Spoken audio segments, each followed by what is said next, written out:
Alors, je fais toujours un petit rappel par rapport à ce qui a été imprécis la dernière fois. C'est une petite précision. J'ai dit que Serge Brissianer était le traducteur de Korsch, de Lukács et de Pankow. Alors non, il n'est pas le traducteur de Lukács, hein, qu'il n'appréciait pas d'ailleurs, hein. Voilà. Donc, par contre, c'est le grand traducteur de Pankow et de Karl Korsch avec Claude Orsoni, hein, bien sûr, hein. C'est Claude Orsoni qui avait traduit aux éditions de Minuit Marxisme et philosophie. Voilà, ça c'est un petit rappel de précision. J'en ferai un autre, mais qui rentre tout à fait dans le cadre de ce que je vais aborder aujourd'hui. Des précisions sur l'ensemble. C'est la dernière séance du séminaire, mais il y aura un livre, hein. Il y aura un livre. Évidemment, je n'ai pas d'éditeur encore. J'ai commencé à explorer ça. J'ai rencontré, grâce à Daniel Blanchard, Patrick Marcolini, qui est un des directeurs de collection des éditions L'Échappée, qui m'a dit qu'il était très intéressé, mais on n'a pas topé, hein, donc pour l'instant, c'est pas fait du tout. Je vais envoyer des propositions de plans et puis de relations avec le séminaire à d'autres éditeurs. Si vous avez une idée, hein, vous me la donnez, hein. Parce qu'évidemment, il y a beaucoup de sujets que je voulais aborder dans ces 5 parties que je n'ai pas du tout abordés et qui seront abordés, qui sont d'ailleurs déjà rédigés en grande partie, hein. Par exemple, sur 56-57, je n'ai pas abordé la question polonaise et l'analyse du gomulkisme, qui est assez importante, hein, par rapport à la révolution hongroise, hein. Faute de temps, mais ça sera fait. Je ne vais pas développer aujourd'hui l'analyse de l'imaginaire et de marxisme et théorie révolutionnaire, c'est-à-dire des numéros 36 à 40, hein, mais je l'ai fait et ça sera fait dans le livre.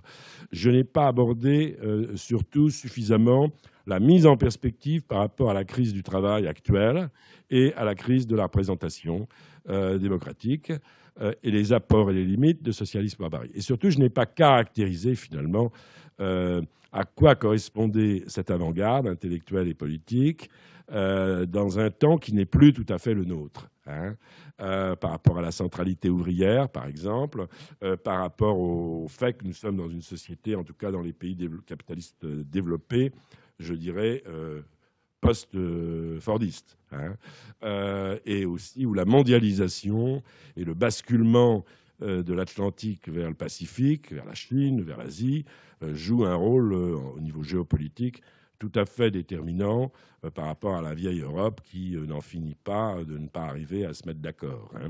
Donc et puis par rapport à la grande industrie mécanique qui évidemment joue un rôle clé dans les analyses de socialisme barbarie. Donc je ferai cette mise en perspective pour montrer, bonjour à vous, pour montrer à la fois la pertinence et les limites des analyses faites à l'époque et en quoi elles peuvent nous aider dans un horizon d'émancipation à réfléchir encore aujourd'hui, mais avec évidemment des ruptures assez profondes par rapport justement à cette période et à cette phase du capitalisme, la phase fordiste et la phase de la bureaucratisation, industrialisation à l'Est, qui n'est plus aujourd'hui, tout simplement, hein.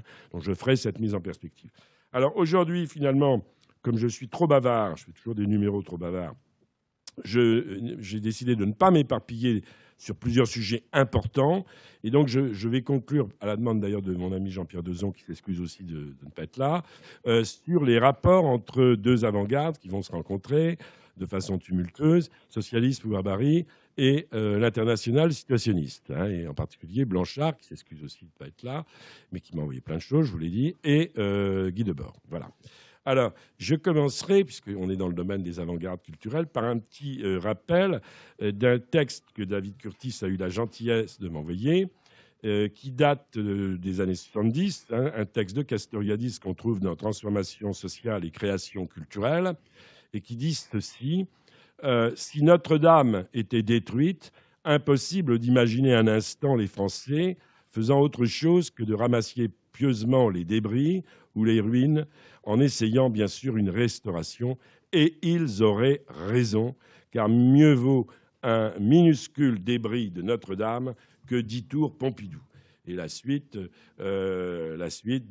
texte de Castoriadis est sur l'ensemble de la culture contemporaine, qui est écartelée, dit-il, entre une espèce de répétition académique et vide d'un pseudo-passé avec lequel il n'y a plus de valeurs substantives héritées et vivantes, et des avant-gardes tout aussi vides avec des pseudo-novations archi-académiques, finalement, dans leur anti-académisme programmé et prévisible. Donc, j'ai trouvé évidemment amusant de citer, vu le drame qui s'est passé, ce petit texte de Castoriadis qui indique à la fois, comme dit très bien François Doss dans sa biographie de Castoriadis, sa morosité à lui aussi, comme celle de Debord à la fin de sa vie, par rapport à l'art et à la culture contemporaine, et son idée de décomposition qui rejoint en partie celle de Debord à la fin.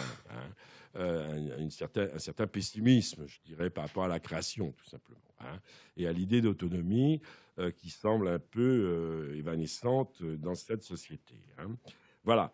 Alors, donc, aujourd'hui, les rapports entre socialisme Ouabari et l'international citationniste.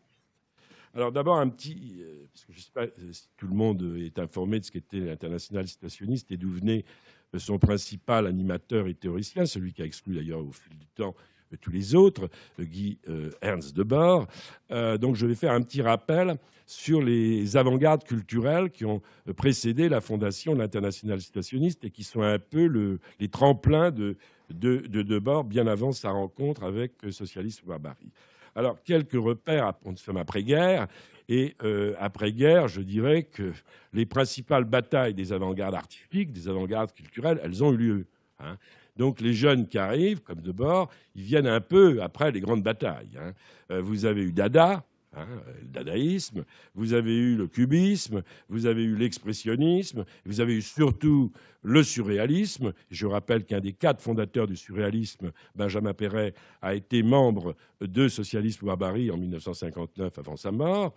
C'est pas inintéressant puisque Debord va adhérer, car il adhère formellement, payant ses cotisations, venant régulièrement en réunion, etc., juste après la mort de Benjamin Perret, qu'il n'aimait pas au passage. Enfin, il adhère à l'automne 60. Et Perret meurt à la fin 59. En fait, il a adhéré que 9 mois, Benjamin Perret. C'est pas beaucoup plus long que l'adhésion de Debord. Donc, on a beaucoup d'avant-garde. Il y a eu beaucoup d'avant-garde. Bien sûr, l'ombre du surréalisme plane sur beaucoup de jeunes gens, y compris chez Debord. Et on a un retour après-guerre assez vite à un certain académisme. Par exemple, je pense à un des fondateurs du surréalisme qui était devenu stalinien entre-temps, Louis Aragon, qui dirige les lettres françaises et qui va non seulement faire de la poésie de circonstance avec la résistance, mais surtout qui, au niveau des formes, va revenir au sonnet, qui va défendre. Voilà. Cela dit, c'est mieux le sonnet que le réalisme socialiste qui existait, qui en France n'a pas eu beaucoup d'adeptes, mais enfin il y en a eu. Par exemple, un peintre comme Ernest Pinon, à ne surtout pas confondre avec Ernest Pinon et Ernest, qui lui n'était pas du tout dans le réalisme socialiste. Il y en a eu. Donc il y a un certain retour à l'académisme parfois. Alors c'est là que surgit ceux qui veulent rester dans l'esprit de provocation et d'innovation à tout prix, les lettristes, avec Isidore Isou. Alors, si vous voulez en savoir plus, ça tombe bien. Il se trouve qu'il y a une rétrospective en ce moment énorme sur Isou et le lettrisme à Beaubourg. C'est la grande exposition qui fait redécouvrir le lettrisme. Alors, le lettrisme, il va agir dans ce contexte culturel, c'est une avant-garde culturelle, avec un leader, donc, qui est Isidore Isou, qui est un juif roumain exilé, lui aussi, et il va beaucoup, je dirais, impressionner au début Guy Debord. Pourquoi ? Parce que le lettrisme, si vous voulez, c'est quand même l'idée déjà d'une synthèse des arts. C'est également l'idée qui a eu 2 phases dans l'histoire des arts, en gros, que théorise Isou. et que reprend Debord au début. Hein. Il y a eu, alors que je ne me trompe pas d'expression, il y a eu une phase ample, voilà, et la phase, voilà, la phase d'amplification, c'est-à-dire où la représentation a exploré tous les bouts d'une représentation possible dans le domaine esthétique. On est dans le domaine, attention, d'une avant-garde culturelle, artistique. Hein. Alors, évidemment, le jeu des couleurs, l'impressionnisme, les touches, le jeu sur les volumes, le cubisme, etc., jusqu'à l'abstraction, Malevich, hein, les tableaux blancs, noirs, unicouleurs. Hein. Et ça témoigne de la fin, pour Izou et les lettristes, d'une période des arts. Hein. Et Debord reprendra ça de façon plus radicalisée et, à mon avis, encore plus fausse, avec l'idée, en gros, que la phase ciselante elle-même, qui est la deuxième phase pour les lettristes au début, est dépassée. Alors, qu'est-ce que c'est que la phase ciselante, après la phase d'amplification, et à quoi elle va surtout être opératoire pour les lettristes? C'est une phase où on va déconstruire, en gros, hein, où on va déconstruire complètement la représentation. Et les lettristes vont le faire dans deux domaines, essentiellement, au niveau pratique. La poésie, ils ne vont pas déconstruire grand-chose, puisqu'ils vont revenir à une espèce de néo-dadaïsme positif dans le domaine de la poésie, puisqu'ils vont retrouver la poésie aidez-moi, merci, voilà, qui avait été quand même largement diffusé par les dadaïstes après la guerre de 14-18, avec Kurt Schwitters, entre autres. Donc là, ils ne découvrent pas grand-chose, mais enfin, c'est quand même leur grande théorie. Hein. Lettrisme, c'est la lettre. Hein. Pour eux, la lettre est à la culture, ce que l'atome est à la nature, hein, dit Izou, hein, qui a toute une théorie assez métaphysique et assez fantaisiste, hein, et pas très intéressante sur le sujet. Hein. Donc, on est dans la phase ciselante au niveau de la poésie. Alors, ils font des récitals, ils font de la provocation, hein, disons, hein, tout simplement aussi. Hein. Et c'est surtout dans le domaine du 7e art, évidemment, le dernier qui est arrivé à l'époque. Hein. Depuis, il y a eu la bande dessinée et d'autres choses, on n'est plus au 7e art. Mais il y a le 7e art qui est le cinéma. Et c'est donc dans le domaine du cinéma que, pour les lettristes, la phase ciselante est utile, parce qu'elle n'a pas eu lieu, disent-ils. Et ils vont donc faire des provocations au Festival de Cannes, bien sûr. Et Izou va présenter son film en 1951, Traité de bave et d'éternité, qui est typiquement l'application de la phase ciselante au cinéma pour eux. Et qui va être, pour Debord, une grande découverte qu'il va réutiliser lui-même dans ses films expérimentaux du début. Hein. Alors, qu'est-ce qu'on trouve dans le Traité de bave et d'éternité que Debord va réutiliser? Eh bien, on trouve déjà le détournement. Hein, c'est-à-dire l'assemblage, si vous voulez, d'éléments différents qui vont être réutilisés. On trouve des images de propagande, des images de magazines féminins, des images d'autres films, hein, qui vont, comme dans un espèce de super collage, faire le film. Hein. On trouve aussi beaucoup ce que des grands cinéastes comme Alain Resnais, par exemple, dans l'année dernière à Marienbad, qui viendra plus tard, vont faire, un découpage entre la bande-son et la bande-image. Hein. Et puis toute une série d'autres procédés, y compris dans le traité de bave et d'éternité à la fin, évidemment, les griffures sur la pellicule, et évidemment, à la fin, comme Malevich, le noir. Hein. Alors Debord s'inspirera beaucoup de ce film et de la période ciselante des lettristes, et dans ses premiers films expérimentaux, notamment son film Hurlement en faveur du marquis de Sade, il va utiliser les mêmes procédés que Izou, mais il termine carrément, lui, par 24 minutes de noir et de silence complet. Et il s'était présenté chez Langlois, c'était déjà Langlois qui était à la Cinémathèque et dans une autre cinémathèque, en disant, vous savez, le cinéma est mort, et donc on peut passer tout de suite à la discussion. Bonsoir Claude, installe-toi. Voilà, donc le cinéma est mort, il n'y a plus rien à en tirer, etc., une grande thèse. Cela dit, comme vous le savez, Debord lui-même a fait des films après, et notamment le dernier, Inji Room, qui est plutôt un film, un vrai film, hein, un film très poétique d'ailleurs, hein, et très esthétique. Hein.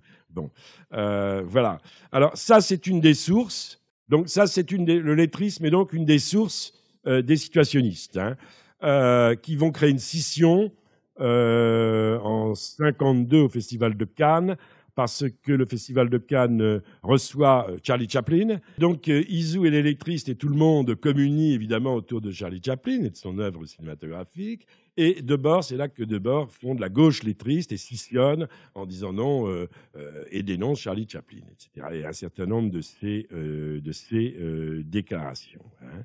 Alors ça, c'est une des premières sources, hein, le lettrisme.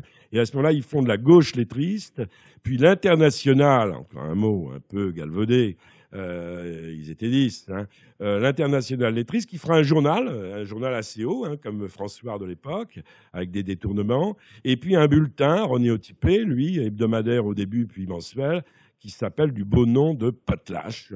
Évidemment, là, on voit l'éthos du don, hein, et de la dépense, que Debord reprendra toute sa vie et qui lui vient aussi là, de la lecture, évidemment, de Bataille, qui vient de sortir son livre La part maudite, et également, bien sûr, surtout, d'ethnologue, d'anthropologue et du travail de Marcel Mauss, hein, don et contre-don. Hein.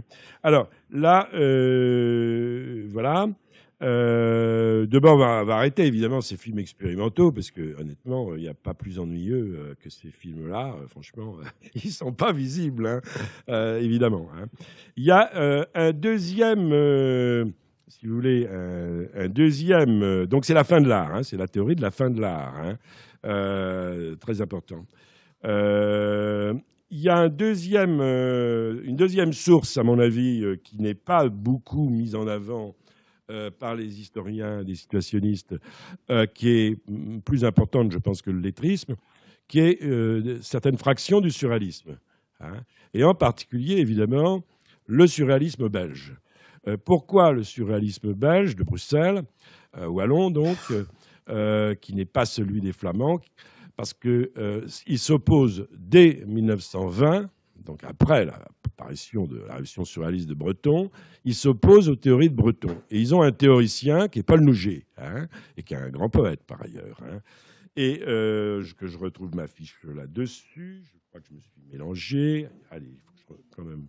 Paul Nouget, N-O-U-G, hein, qui est un très grand poète, hein, et qui est surtout le théoricien du surréalisme belge, le seul théoricien au sein du surréalisme qui se soit appliqué à garder l'idée de désir, de merveilleux, de liberté des surréalistes, mais qui a fait une critique en règle des manifestes du surréalisme écrits essentiellement par Breton.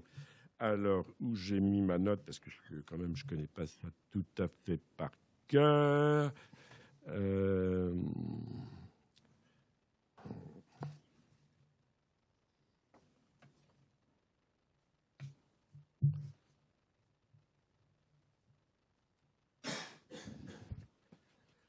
Nouget, pourquoi il est important pour Breton, pour Debord, c'est assez simple.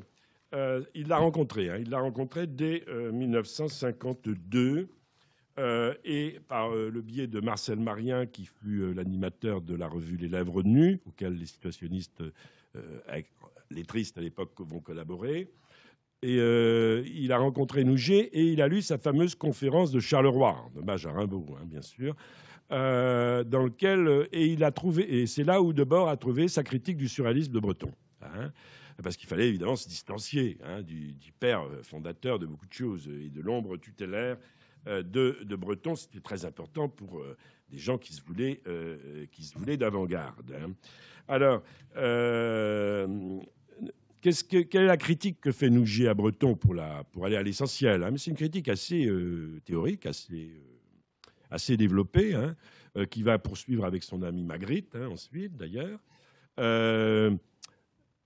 avant de se disputer avec lui, pour la période Soleil d'Or de Magritte, qui est une régression en effet par rapport à ses premiers tableaux. La critique de Nouget, c'est de dire, voilà, le Breton s'est emballé sur l'inconscient. Et du coup, ça donne l'écriture automatique. Le surréalisme est vu comme la libération de l'automatisme psychique. Et puis, on tombe dans la répétition. Et puis, finalement, on tombe dans la gnose, à la limite, voire la fascination pour l'occultisme, pour Guénon et d'autres, etc. Bon. Alors, c'est une critique assez développée, hein, là, que je viens de résumer très, très sommairement, hein, qui est assez intéressante. Hein. Vous avez un défenseur du surréalisme, un philosophe qui est Jérôme Douart, qui a créé un très beau livre qui s'appelle Situationniste et surréaliste, qui défend Breton et qui montre que ces accusations de Nougier et reprises par Debord constamment sont en grande partie fausses, hein, partielles et partiales, et qu'on ne peut pas réduire Breton à cela, évidemment, hein, ni le surréalisme parisien. Hein. Alors, qu'est-ce que propose Nougier? Il propose la notion d'expérience en art comme en poésie. En gros, l'art expérimental. Et il propose comme méthode expérimentale le détournement. Le détournement qui sera, vous le savez, une des techniques, je dirais, d'agite-propre de Debord et des situationnistes. Il commence avec une série de poèmes qui sont 5 pièces de Baudelaire qu'il détourne, hein, de façon assez remarquable, en essayant d'embellir, si vous voulez, la poésie baudelairienne. Hein. Et c'est assez amusant. Le titre, c'est « La parole est à Baudelaire ». Hein. On retrouve toutes les œuvres complètes de Nougier aujourd'hui qui ont été publiées.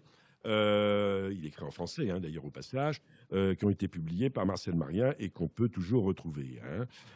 Il fait le détournement également des écrits de Clarisse Juranville, hein, la conjugaison enseignée par la pratique, qui est très amusante. Hein. Et puis, il fait le détournement aussi pour la peinture, hein, avec son ami Magritte, hein, et ce, bien avant Asgherion et les autres situationnistes. Hein. Collage, détournement. Un de leurs amis, Louis Kuttner, va écrire un roman entièrement détourné en 1934 qui s'appelle Les jours dangereux, les nuits noires, où il y a des emprunts et des détournements de Chateaubriand, de Gaston Leroux, des collages, etc. Donc tous ces procédés du surréalisme belge vont beaucoup influencer, évidemment, les situationnistes, puisque leur technique, c'est le détournement en partie, l'art expérimental, quelque part, la provocation, même si l'art est mort, et puis la dérive. Hein. Mais là aussi, la dérive, déjà, a été, vous le savez, travaillée par Walter Benjamin, quelque part, par exemple, à Paris, même si c'est plus une balade qu'une dérive, mais également par les surréalistes belges. Hein. Et les surréalistes belges sont tellement proches des inspirations, vont tellement inspirer Debord, que Debord, Michel Bernstein, sa première femme, Wolfman et d'autres, les lettristes de l'époque, vont collaborer à la revue Les Lèvres Nues. Hein, et ils vont collaborer en y écrivant leurs premiers articles théoriques. En particulier, ils vont écrire mode d'emploi du détournement, théorie pratique du détournement, exploration de la psychogéographie, qui se veut une science, bon, ce qui est un peu ridicule, et également le détournement au cinéma. Par exemple, le scénario complet de Hurlement en faveur de Sade sort dans Les Lèvres Nues, et juste avant, c'est un numéro entièrement consacré au cinéma, c'est le numéro des Lèvres Nues qui est très intéressant, avec un texte théorique de Nougier, et un texte quand même assez étonnant de Marcel Marien qui s'appelle Pour un autre cinéma, où vous avez... Alors, noir sur blanc, nous sommes dans les années 54. Hein, la technique qu'on retrouve dans l'adaptation de La Cité du spectacle en film par Debord, c'est-à-dire l'utilisation par détournements divers d'autres films, si vous voulez. Hein. Et c'est un petit peu la même chose sur l'exploration de la ville à travers la dérive et sur l'idée d'une ville influentielle, d'une ville nomade, d'une ville à l'opposé de Le Corbusier, de la Charte d'Amiens et du fonctionnalisme. Nougier écrit un très gros article, presque un essai dans Les Lèvres Nues, il y a des gros numéros, hein, parfois des Lèvres Nues, qui s'appelle Les Grands Travaux, où il décrit ces projets. Les surréalistes les avaient déjà, hein, dans la révolution surréaliste et dans le surréalisme même. Vous avez plusieurs articles qui s'appellent Projets d'embellissement de la ville de Paris, par exemple, hein, à travers ses monuments et ses statues en particulier. Hein. Ils se sont arrêtés là, les surréalistes première matière. Là, dans les grands travaux de Marien, préfacés par Nougier, vous avez l'idée de quartiers renvoyant à des émotions. Le quartier de la peur, le quartier du bonheur, etc. etc. Et évidemment, l'idée d'une dérive à travers ces influences de ces quartiers avec des décors ambiants qui ne renvoient pas à la fonctionnalité du zonage, la zone pour travailler de Le Corbusier, la zone pour les loisirs, la zone pour habiter. Hein. On casse évidemment les trois fonctions de la charte d'Amiens, du fonctionnalisme, et bien sûr on privilégie la rue, hein, entre autres, et non pas la verticalité et l'absence de rue. Donc ça, tout ça, on trouve franchement tout ça très bien expliqué, avec beaucoup de bonne humeur, je dirais, un esprit un peu potache, mais qui n'est pas désagréable parce que ils ne se prennent pas trop au sérieux, je dirais, hein, ce qui n'est pas toujours le cas de Debord. Hein. Mais toutes ces grandes innovations, vous les trouvez en partie, en tout cas comme source d'inspiration, même si lui a un certain talent et en a fait quelque chose de propre. Hein, vous les trouvez chez les surréalistes belges, hein, avec cette idée de poésie de l'expérience, de mélange de rêve et de réalité, et surtout de refus de l'automatisme psychique. Hein. Voilà. C'est le numéro 7. Hein. Il date de décembre 1955. Hein, le gros numéro sur le cinéma, introduction au cinéma avec un autre cinéma, etc. Hein. Donc ça, c'est un point important. Alors, la troisième source d'inspiration de Debord, qui est assez contradictoire avec ses propositions L'art est mort et avec ce qu'il dira par la suite, vient du mouvement Cobra, ou de ce qu'il reste du mouvement Cobra. Hein. Le mouvement Cobra, c'était Copenhague, Bruxelles, Amsterdam. Hein. C'était donc un mouvement d'Europe du Nord qui est animé par des tas de gens, y compris des Français, d'Autremont, Alechinsky, avec plusieurs figures, hein, Karel Appel, et surtout une figure qui va être la figure artiste de l'international situationniste, Asgherian. Hein. Alors il se trouve que j'ai bien connu Asgherian parce que j'habite Colombes, et que le dernier atelier de peintre et de céramiste de Asgherian était au bout de la rue Saint-Denis, qui est la grande rue de Colombes. Hein. Et donc, j'ai rencontré Asgherian près de chez moi, à Colombes. Et c'était un type, un grand viking, là, un grand homme du Nord, très joyeux, très sympathique, qui est resté artiste toute sa vie. Hein. Grand peintre, grand céramiste, litho, etc. Et j'ai fait une exposition d'hommage à Asgherian à partir de sa production à Colombes, hein, qui s'appelait Décollage et estampes, un grand peintre du XXe siècle à Colombes. Alors Asgherian, bon, c'est une grande figure. C'est un mariage de surréalisme, d'expressionnisme, mais c'est vraiment une création originale au niveau pictural. Et ça n'a rien à voir avec l'art qui est mort, hein, parce justement, il en fait de l'art à travers des figures plus ou moins imposées, etc. Et pourtant, il va participer à la création en 1957 en Italie du Nord, près d'Alba, Albisola. Il va participer, où il a une maison qu'il refait sans arrêt au niveau de la céramique, etc., à la création de l'International situationniste. Pourquoi ? Parce qu'il est intéressé et il rencontre Debord sur le questionnement de la ville. Hein. Il s'est opposé, c'est un théoricien aussi, Yorn, hein, il a écrit beaucoup d'écrits théoriques sur l'art, très intéressant d'ailleurs. Il s'est d'abord opposé évidemment à Max Bill et au design et au boss d'après-guerre. Hein. Et il propose tout à fait autre chose, hein, à travers ses céramiques, son mobilier. Il a fait des tapisseries, il a fait aussi de la musique avec Jean Dubuffet, etc. Et il questionne la ville, et évidemment, il ne veut pas d'une ville avec ses trois zones, avec une rue qui tend à disparaître. Il veut une ville ludique, en gros. Hein. Il veut une ville ludique qui crée des ambiances, des atmosphères qui permettent des situations passionnées et passionnantes. Voilà, on rejoint évidemment les situationnistes. Et c'est le point, évidemment, de rencontre avec Debord, qui a pratiqué la dérive, la psychogéographie, les relevés, les comptes rendus de dérive, etc., et qui est tout aussi opposé, évidemment, au fonctionnalisme d'après-guerre, aux cités HLM, etc., etc. Hein. Donc cette rencontre est très importante. Il y a également la rencontre avec une personne, en fait, c'est Ralph Rumney, qui est londonien, et qui a créé, lui tout seul quasiment, le bureau psychogéographique. hein. Ralph Romney s'est beaucoup battu, y compris sur un plan presque militant et pratique, quand Londres a été reconstruite après-guerre, et en particulier quand on a commencé à se lancer dans la verticalité, dans les tours, et surtout quand on a commencé à casser, comme en France d'ailleurs, les vieux quartiers parce qu'il y avait trop de petites rues et qu'il fallait faire place à l'automobilisme, hein. Donc il a écrit des textes assez intéressants sur la ville livrée à l'automobile, dirons-nous, hein, qui sont plus concrets, hein, qui sont des choses plus concrètes. Donc toutes ces tendances plus ou moins grandes d'avant-garde culturelle et purement d'avant-garde culturelle vont fusionner en 1957 pour créer l'internationale situationniste, précisant une chose au plan politique. Lors de la deuxième séance, qui était, je pense, la période la plus riche de socialisme à Paris, quand même, c'est la Révolution hongroise, hein, et c'est des grands articles comme sur le contenu du socialisme. Ils sont totalement à l'écart de cela, hein. C'est pas du tout leur préoccupation. J'irais même un tout petit peu plus loin.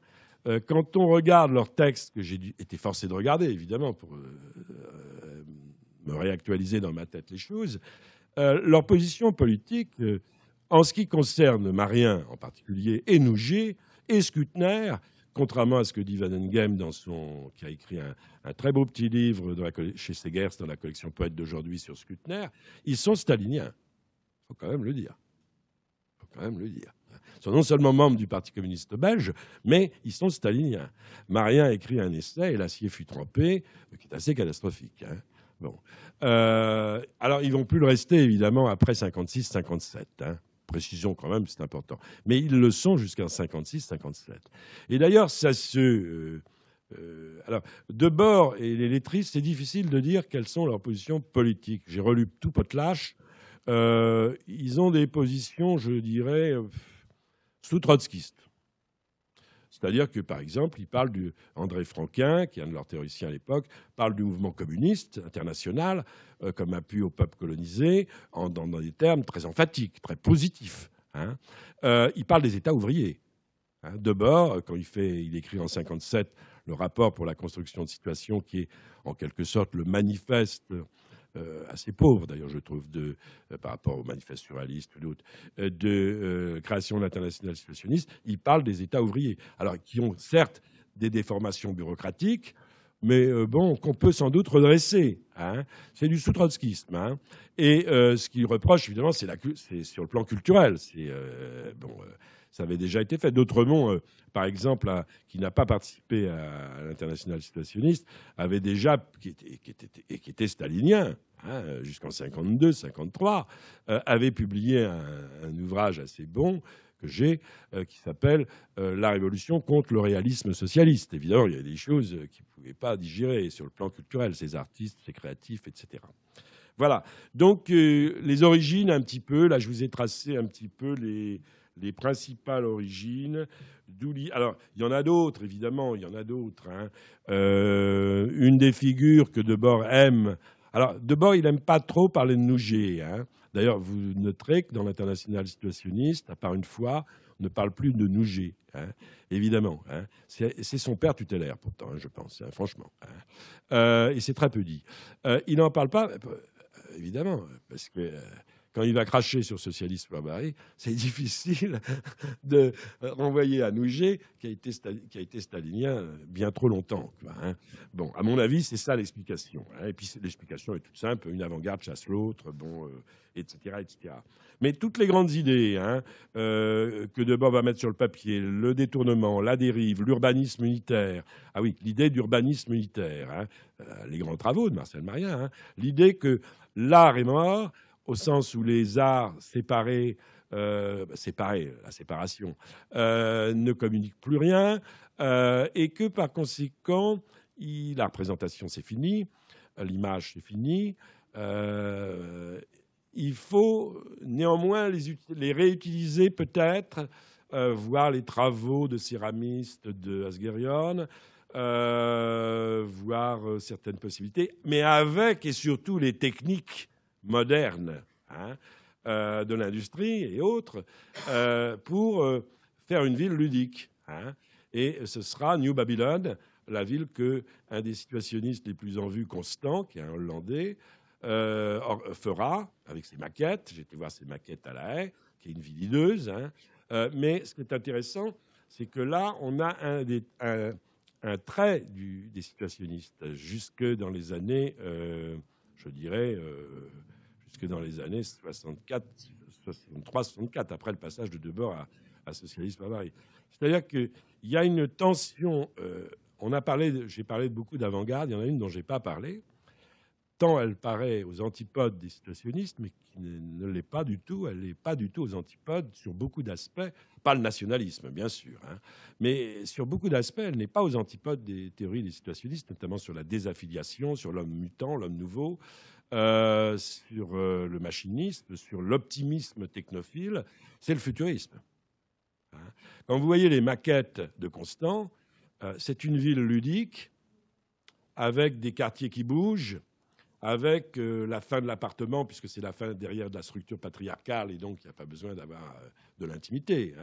Hein. Ou alors, de temps en temps, les parois bougent, tout bouge, mais tout est artificialisé. Il n'y a pas un jardin, il n'y a pas un bout de nature, il n'y a pas un arbre. Tout est artificialisé, avec les techniques les plus sophistiquées, hein, et avec la création d'ambiance à partir des techniques les plus modernes. Par exemple, il dit il faut aller au bout de la domination de la nature. Aller au bout de la domination de la nature. C'est une thématique qui va rester tout à fait centrale, vous allez voir, y compris dans la critique ensuite de Socialisme Barbarie. Et Constant, qui va réaliser ses maquettes, va au bout. Hein. Si on veut avoir de la pluie, il crée de la pluie artificielle. Si on veut avoir le jour et la nuit, il crée un jour et une nuit artificielle en liaison avec ses maquettes, etc., pour la création de situations, la création d'ambiance. Au passage, le concept de situation, contrairement à celui de dérive, de détournement, et on va le voir, de spectacle, est celui qui est le moins explicité chez les situationnistes. Hein. J'ai du mal à trouver une définition, ou des définitions un peu lapidaires, si vous voulez, de la notion de situation et de savoir où ils l'ont trouvée. Alors, j'ai vu quand même que dans une conversation avec Michel Bernstein pose la question de savoir si Debord n'aurait pas, si son amant, son ami, ne l'aurait pas trouvé dans la nausée de Sartre. Et effectivement, Debord lui répond par une pirouette, peut-être bien que oui, peut-être bien que non. Hein. Mais quand on relit effectivement le dialogue entre les deux personnages de la nausée de Sartre, c'est évident que le mot de situation tel qu'il est conçu ensuite se retrouve dans la nausée de Sartre. Mais évidemment, on ne va pas citer Sartre, c'est pas possible. Donc, passer aux oubliettes, hein, comme est passé aux oubliettes également Breton, hein, qui parle dans l'un de ses livres, L'amour fou, de la clé des situations et des situations passionnantes, hein, jamais repris ni travaillé par les situationnistes. Hein.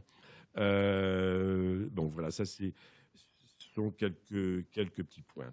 Donc voilà, c'était pour resituer qu'on est vraiment dans une avant-garde purement culturelle, avec sa critique de la représentation, cette obsession de la critique de la représentation, mais quand même de temps en temps un art expérimental ou des bouts d'art expérimentaux, surtout chez Yorn.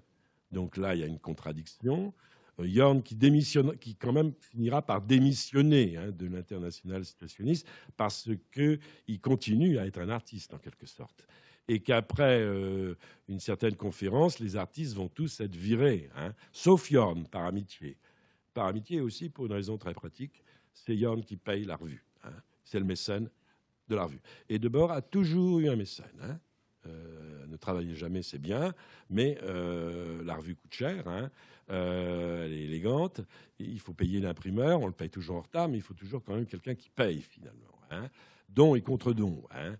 C'est ça les amis. Et Debord a toujours un ami qui a de l'argent. Et Yorn est le premier, évidemment, qui paye. Et c'est pour ça qu'il a un traitement particulier. Non seulement il démissionne de l'IS, mais ayant démissionné de l'IS, travaillant tout à fait dans la sphère culturelle et dans l'institution artistique, ce qui est un comble, hein, pire que de faire des œuvres séparées, avec les galeristes, etc., avec les marchands d'art et tout, ce que Yorn fait sans problème, hein, bien sûr, comme beaucoup d'artistes, hein, pour vivre, faire connaître ses expositions, etc.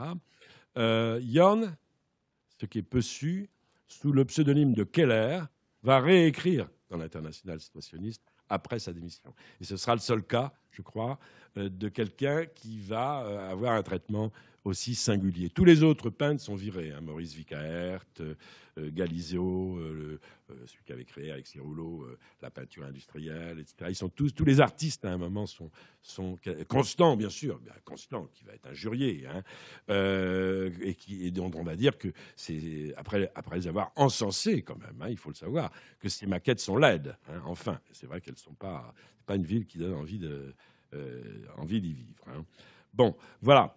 Alors, j'ai fait ce tableau pour essayer de montrer d'où vient Debord. Hein. Et donc maintenant, on va voir la rencontre curieuse, effectivement, avec Socialisme ou Barbarie, de celui qui parlait en 1957 encore des États ouvriers. Hein. Bon. Alors, elle se fait... il a à partir de 57-58 probablement, j'arrive pas à savoir exactement quand, il commence à découvrir et à lire Socialisme ou Barbarie. Hein. Alors je ne sais pas exactement quel numéro, s'il a eu les gros numéros 20, 21, 22, 23 sur la période Pologne-Hongrie, mais il les a eus puisque dans ses mémoires et dans un numéro repris dans un numéro de l'Internationale situationniste, la revue, il cite explicitement Pierre Chaulieu dans une de ses métagraphies qu'il a fait avec Yorn, et il le cite.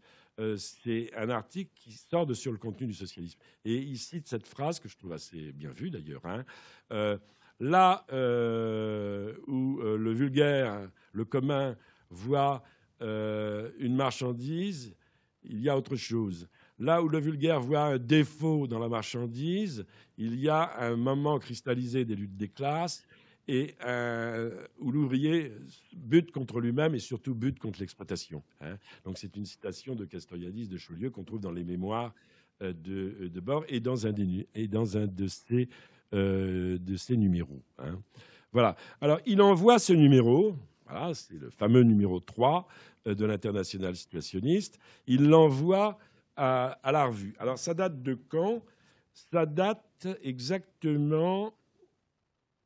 que je ne dise pas de bêtises, on va trouver de la date. Voilà, ça date de décembre 1959. Donc il envoie cette revue et les sociobarbares dépouillent leur courrier. Et c'est Daniel Blanchard, qui s'excuse de ne pas être là ce soir, mais qui m'envoie une pile de choses sur le sujet, qui découvre cette revue et qui va l'attirer, qui va trouver formidable. Quoi, hein. En particulier, sa critique de l'urbanisme, qu'il y a dans le numéro 3, son histoire de ville jaune, et puis cette volonté de ne pas se borner, disons, à faire une critique qui ne serait pas la critique de la vie quotidienne. Hein. Parce qu'une des autres sources, évidemment, de Debord, c'est Henri Lefebvre. Hein. Et en particulier, le Lefebvre qui publie en 1947 son premier tome, Critique de la vie quotidienne, hein, et également qui publiera plus tard La Somme et le reste, dans laquelle il y a une théorie des moments qui ressemble beaucoup, beaucoup à la théorie des situations, hein, mais qui vient après, hein, parce que La Somme et le reste, c'est 1958. Par contre, le premier volume, il y en a 3 hein, différents, de Critique de la vie quotidienne, c'est 1947. C'est quelque chose qui travaillera beaucoup Debord. D'ailleurs, Debord a eu des relations tumultueuses avec Henri Lefebvre, jusqu'à le dénoncer, le dénonçant pour plagiat d'un article de 12 thèses sur la Commune de Paris, quand Henri Lefebvre publiera son beau livre « La proclamation de la Commune », ce qui est quand même un peu fort de café au passage. Hein. À propos de plagiat, je vous en donnerai une bonne tout à l'heure. Attention aux différenciations plagiat, détournement. Hein. Là aussi, évidemment, on est sur des sables un peu mouvants avec Debord. Hein. Qu'est-ce qui est du plagiat? Qu'est-ce qui est du détournement, vous direz Debord, s'il était là. Hein. Bon. Alors donc, Blanchard prend contact, Daniel, qui est venu au séminaire, il prend contact avec Debord à la suite de ce numéro qui l'a enthousiasmé. Il se dit, voilà, 1959, qu'est-ce qui se passe au sein du groupe socialiste Barbarie? C'est le premier texte signé sous le pseudonyme de Barjot, où Castoriadis dit la politique traditionnelle est morte, la politique entre spécialistes est morte. Un nouveau mouvement révolutionnaire doit s'occuper d'autre chose que ce dont on s'est occupé, et notamment d'architecture, d'urbanisme, de logement, de la famille, des rapports parents-enfants, de la culture et de la critique de la vie quotidienne. Et où d'ailleurs il a 4 lignes où il parle du spectacle comme mode de socialisation en dehors du travail. En dehors du travail. Point très important, parce que vous savez que dans la cité du spectacle, par contre, de Debord, tout est spectacle, y compris le travail. Voilà, donc ils se rencontrent, ils deviennent amis. Ils deviennent amis à travers des pérégrinations, des dérives, des balades. Et finalement, cela aboutit à un texte qui a été diffusé comme ça, préliminaire pour une définition de l'unité du programme révolutionnaire, qui est écrit aux 3/4, et même un peu plus, par Daniel Blanchard lui-même. Texte qui vise non pas une fusion, mais un rapprochement, d'après les deux auteurs, donc Blanchard essentiellement et Debord, entre l'international situationniste et socialiste pouvoir Barry. Le texte n'est pas publié ni par les uns ni par les autres. Il y a quand même 4 lignes dans le numéro 5 de l'International situationniste citant ce texte et qui ne sera pas publié. Les seuls à publier ce texte, assez intéressant, ce sont les étudiants mutants de Bordeaux qui éditent la petite revue renéotypée Note critique, qui est une revue qui essaye de faire la synthèse, déjà à l'époque, entre les thèses de Castoriadis et de Socialiste Barry, les thèses de l'International situationniste et les thèses de Jacques Ellul, qui est évidemment professeur à Bordeaux, cet anarchiste chrétien tout à fait atypique, et qui a écrit aussi, au passage, en dehors de ses livres de critique du système technicien, qui a écrit un livre qui va beaucoup servir pour la cité du spectacle, qui s'appelle Propagande, et qu'il a dédicacé à Debord. Alors, notre critique, c'est très intéressant, parce qu'il y a dedans un compagnon des situationnistes qui va beaucoup compter, même s'il a été insulté au début par les situationnistes, puisque disciple d'élu, il était lui-même pasteur, et qu'il a organisé la sécession à Paris dans la fédération protestante avec la revue Le Semeur, c'est Daniel Joubert. Daniel Joubert qui serait insulté parce qu'il est pasteur, comme Ellul était pasteur, entre autres, et qui abjurera sa foi dans le numéro 3 de la revue Le Semeur à la demande de Guy Debord pour enfin envisager un travail avec eux, qui jouera le rôle le plus actif avec Mustapha Khayati en 1966 dans le coup de Strasbourg, des étudiants de Strasbourg, pro-situationnistes qui prendront l'UNEF locale de Strasbourg et qui feront une dénonciation à travers un pamphlet très bien écrit, essentiellement par Khayati, de la misère en milieu étudiant. Alors, notre critique, c'est une revue... alors, toutes ces revues dont j'ai parlé, Les Lèvres nues, l'International situationniste, Socialiste Barbarie, ont connu leur anthologie, ont été réédités. C'est tout à fait dommage qu'il n'y ait pas un éditeur qui ne réédite pas notre critique, parce que c'est une revue d'un très bon niveau. Et il n'y a pas que Daniel Joubert qui écrit dedans. Daniel Joubert qui a écrit au passage, Daniel Joubert que j'ai très bien connu, qui est mort très jeune, malheureusement. Il était complètement fou, au sens littéral du terme, à la fin de sa vie. Pourtant, il ne se calmait pas. Et il n'était pas alcoolique comme Debord, mais il est devenu un peu fou. Ça arrive. C'était un type assez étonnant. Par exemple, je donne 2-3 exemples. Par exemple, quand il y avait un corbillard qui passait, il faisait le signe de l'autostop. Bon, ça vous donne une idée un peu. C'est un grand déconnant, mais c'est un philosophe aussi. C'est un philosophe. Il a écrit un texte tout à fait remarquable qui s'appelle Marx et Stirner, sur Stirner, une réhabilitation des rapports entre Marx et Stirner, sur le refus du sacrifice, etc., qui est sur le rapport individualité-communauté, qui est quand même... qui se tient, qui se tient. Alors, c'était aux éditions de l'Insomniaque. Je l'ai, je peux te le prêter, mais je ne sais pas si on le trouve encore aujourd'hui. Daniel Joubert, qui était un être tout à fait excessif, mais toujours tout à fait surprenant, tout à fait scandaleux, mais qui était prof quand même dans l'éducation nationale. Mais enfin, il n'allait pas souvent faire ses cours, il faut quand même le dire. Qui avait chez lui une collection astronomiques de jeux, vous savez, des jeux publicitaires. Il les faisait tous. Et du coup, mais tous très sérieusement. Et du coup, il en gagnait un certain nombre, qui est mort très très jeune, dans des conditions assez démentes, liées à ses excès, à sa dépense constante dans sa vie réelle. Alors là, pour être un vrai situationniste, en voilà un. Il devait être opéré dans un hôpital parisien pour des raisons très graves. Donc il est hospitalisé, il est sous tous les machins, là, les perfusions, etc. Et la veille de son opération, il a tout débranché et il a été, alors c'était tout à fait interdit évidemment, il a été mangé toute la nuit au hall. Hein. Et il est revenu le petit matin complètement bourré, le ventre, enfin il a bouffé comme dans la grande bouffe, si vous voulez, comme dans la grande bouffe. Il est mort, hein. Il est mort. Donc ça, c'était assez triste. Daniel Joubert, qui n'est jamais ensuite rentré dans l'international situationniste au passage, parce qu'après, ils lui ont proposé, évidemment, après le coup d'État de Strasbourg, là, chez les étudiants, ils lui ont proposé de rentrer, parce que lui avait été très fidèle. Il était devenu l'ami du plus marxiste des citationnistes, Mustapha Kayati. Et il a refusé à ce moment-là. Hein. Il a refusé, il a dit non, ça va. Quoi. Alors, les notes critiques, c'est quelque chose qui est le terreau aussi de philosophes qui vont, à mon avis, être les seuls philosophes, peut-être à part Rancière dans Le Spectateur engagé encore, que je trouve pas si bon que ça, qui vont être les seuls à être très pro-situationnistes dans leur jeunesse, et ensuite à faire une critique philosophique radicale et très intelligente, à mon avis, des thèses situationnistes sur la représentation. Hein. C'est Philippe Lacoue-Labarthe et Jean-Luc Nancy. Hein. C'est d'ailleurs... alors, Philippe Lacoue-Labarthe, il est à Bordeaux, c'est le principal rédacteur de notre critique avec Daniel Joubert. Après, il va à Strasbourg, où il est prof, et c'est là qu'il rencontre Jean-Luc Nancy, et c'est Daniel Joubert qui a fait connaître Nancy à Lacoue-Labarthe. Alors, Lacoue-Labarthe, dans un certain nombre quand Debord meurt, par exemple, il fait une apologie de la radicalité éthique de Debord, qui est formidable, hein, en disant qu'il s'est vraiment hissé dans la tradition de la critique de la représentation depuis Rousseau et d'autres au plus haut niveau. Mais il fera une critique très forte dans un certain nombre de ses textes des théories situationnistes.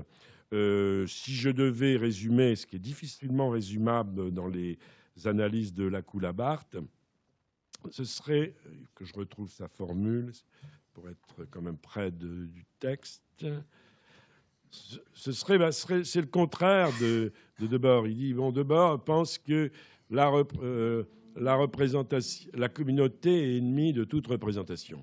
Alors, il commence, Lacoue-Labarthe, à définir les différents types de représentations qu'il peut y avoir. Ça va de la représentation des amants chez Bataille, par exemple, à beaucoup d'autres, hein, à sa propre définition de la communauté, hein, pour savoir de quoi on parle. Et il dit, ben, c'est le contraire. Sans représentation, aucune communauté ne peut exister. Donc tous ceux qui refusent radicalement, comme les situationnistes, comme Debord, l'image ou la représentation politique, délégué, même à minima, se trompe. Hein. Il fait une critique dans plusieurs de ses ouvrages assez forte des situationnistes. Chez les philosophes, c'est, à mon avis, le seul que j'ai trouvé, Philippe Lacoue-Labarthe, qui fait une critique très argumentée et en connaissance de cause. À un moment, il en a été sympathisant des théories situationnistes. Dans Le Spectateur engagé de Rancière, il y a quelques petites choses, mais ce n'est pas terrible, je trouve. Castoriadis n'écrit rien, il traite Debord de Dada Clochard, hein, après leur entrevue. Évidemment, Dada, c'est dadaïsme, Clochard, c'est la bohème. Bon, mais c'est pas, il y a 4 lignes, ça va pas très très loin non plus. Lyotard emprunte le terme de dérive, hein, bien sûr, et d'autres éléments dans ses livres, mais ne dit pas grand-chose, je trouve, non plus sur le sujet, sinon rien. C'est la cause de la démission. Et la même chose. Alors, donc, après je reviens, toujours mon esprit en spirale, à la rencontre Blanchard-Debord. Donc, Blanchard s'en va. Il s'en va en Guinée parce qu'il va faire son service militaire comme enseignant, si vous voulez. Hein. Et il apprend que Debord a adhéré après ces discussions, à Socialiste Barbarie. Et en effet, Debord a adhéré. Tous les bulletins ultérieurs en font foi, adhérer au sens le plus formel du terme, c'est-à-dire qu'il paye ses cotisations tous les mois, régulièrement. D'ailleurs, la dernière fois qu'il vient au tambour à la place de la Bastille, après cette réunion internationale en mai avec Unita, Prolétariat et Solidarity, il paye le retard de cotisation qu'il a. Il est très discret, il parle pratiquement pas pendant les réunions. Il intervient 3 fois lors de la réunion internationale. Il est très discipliné.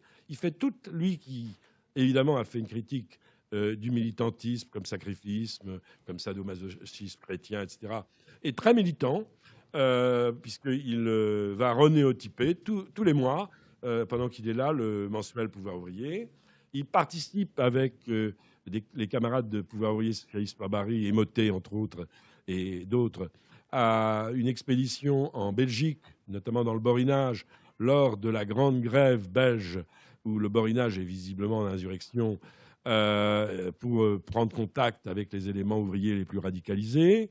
Un éphémère groupe Pouvoir ouvrier belge né avec une seule publication qui n'aura qu'un seul numéro, l'Alternative, dans lequel il y a un certain Raoul Vaneigem, qui sera quand même une des grandes figures ensuite avec son traité de savoir-vivre à l'usage des jeunes générations de l'international situationniste, avant que Debord explique que ce qui a rongé l'international situationniste, c'est justement le vanengemisme et son hédonisme sans fond, ce qui est une critique assez intéressante au passage d'une grosse partie de ce qu'a été l'international situationniste.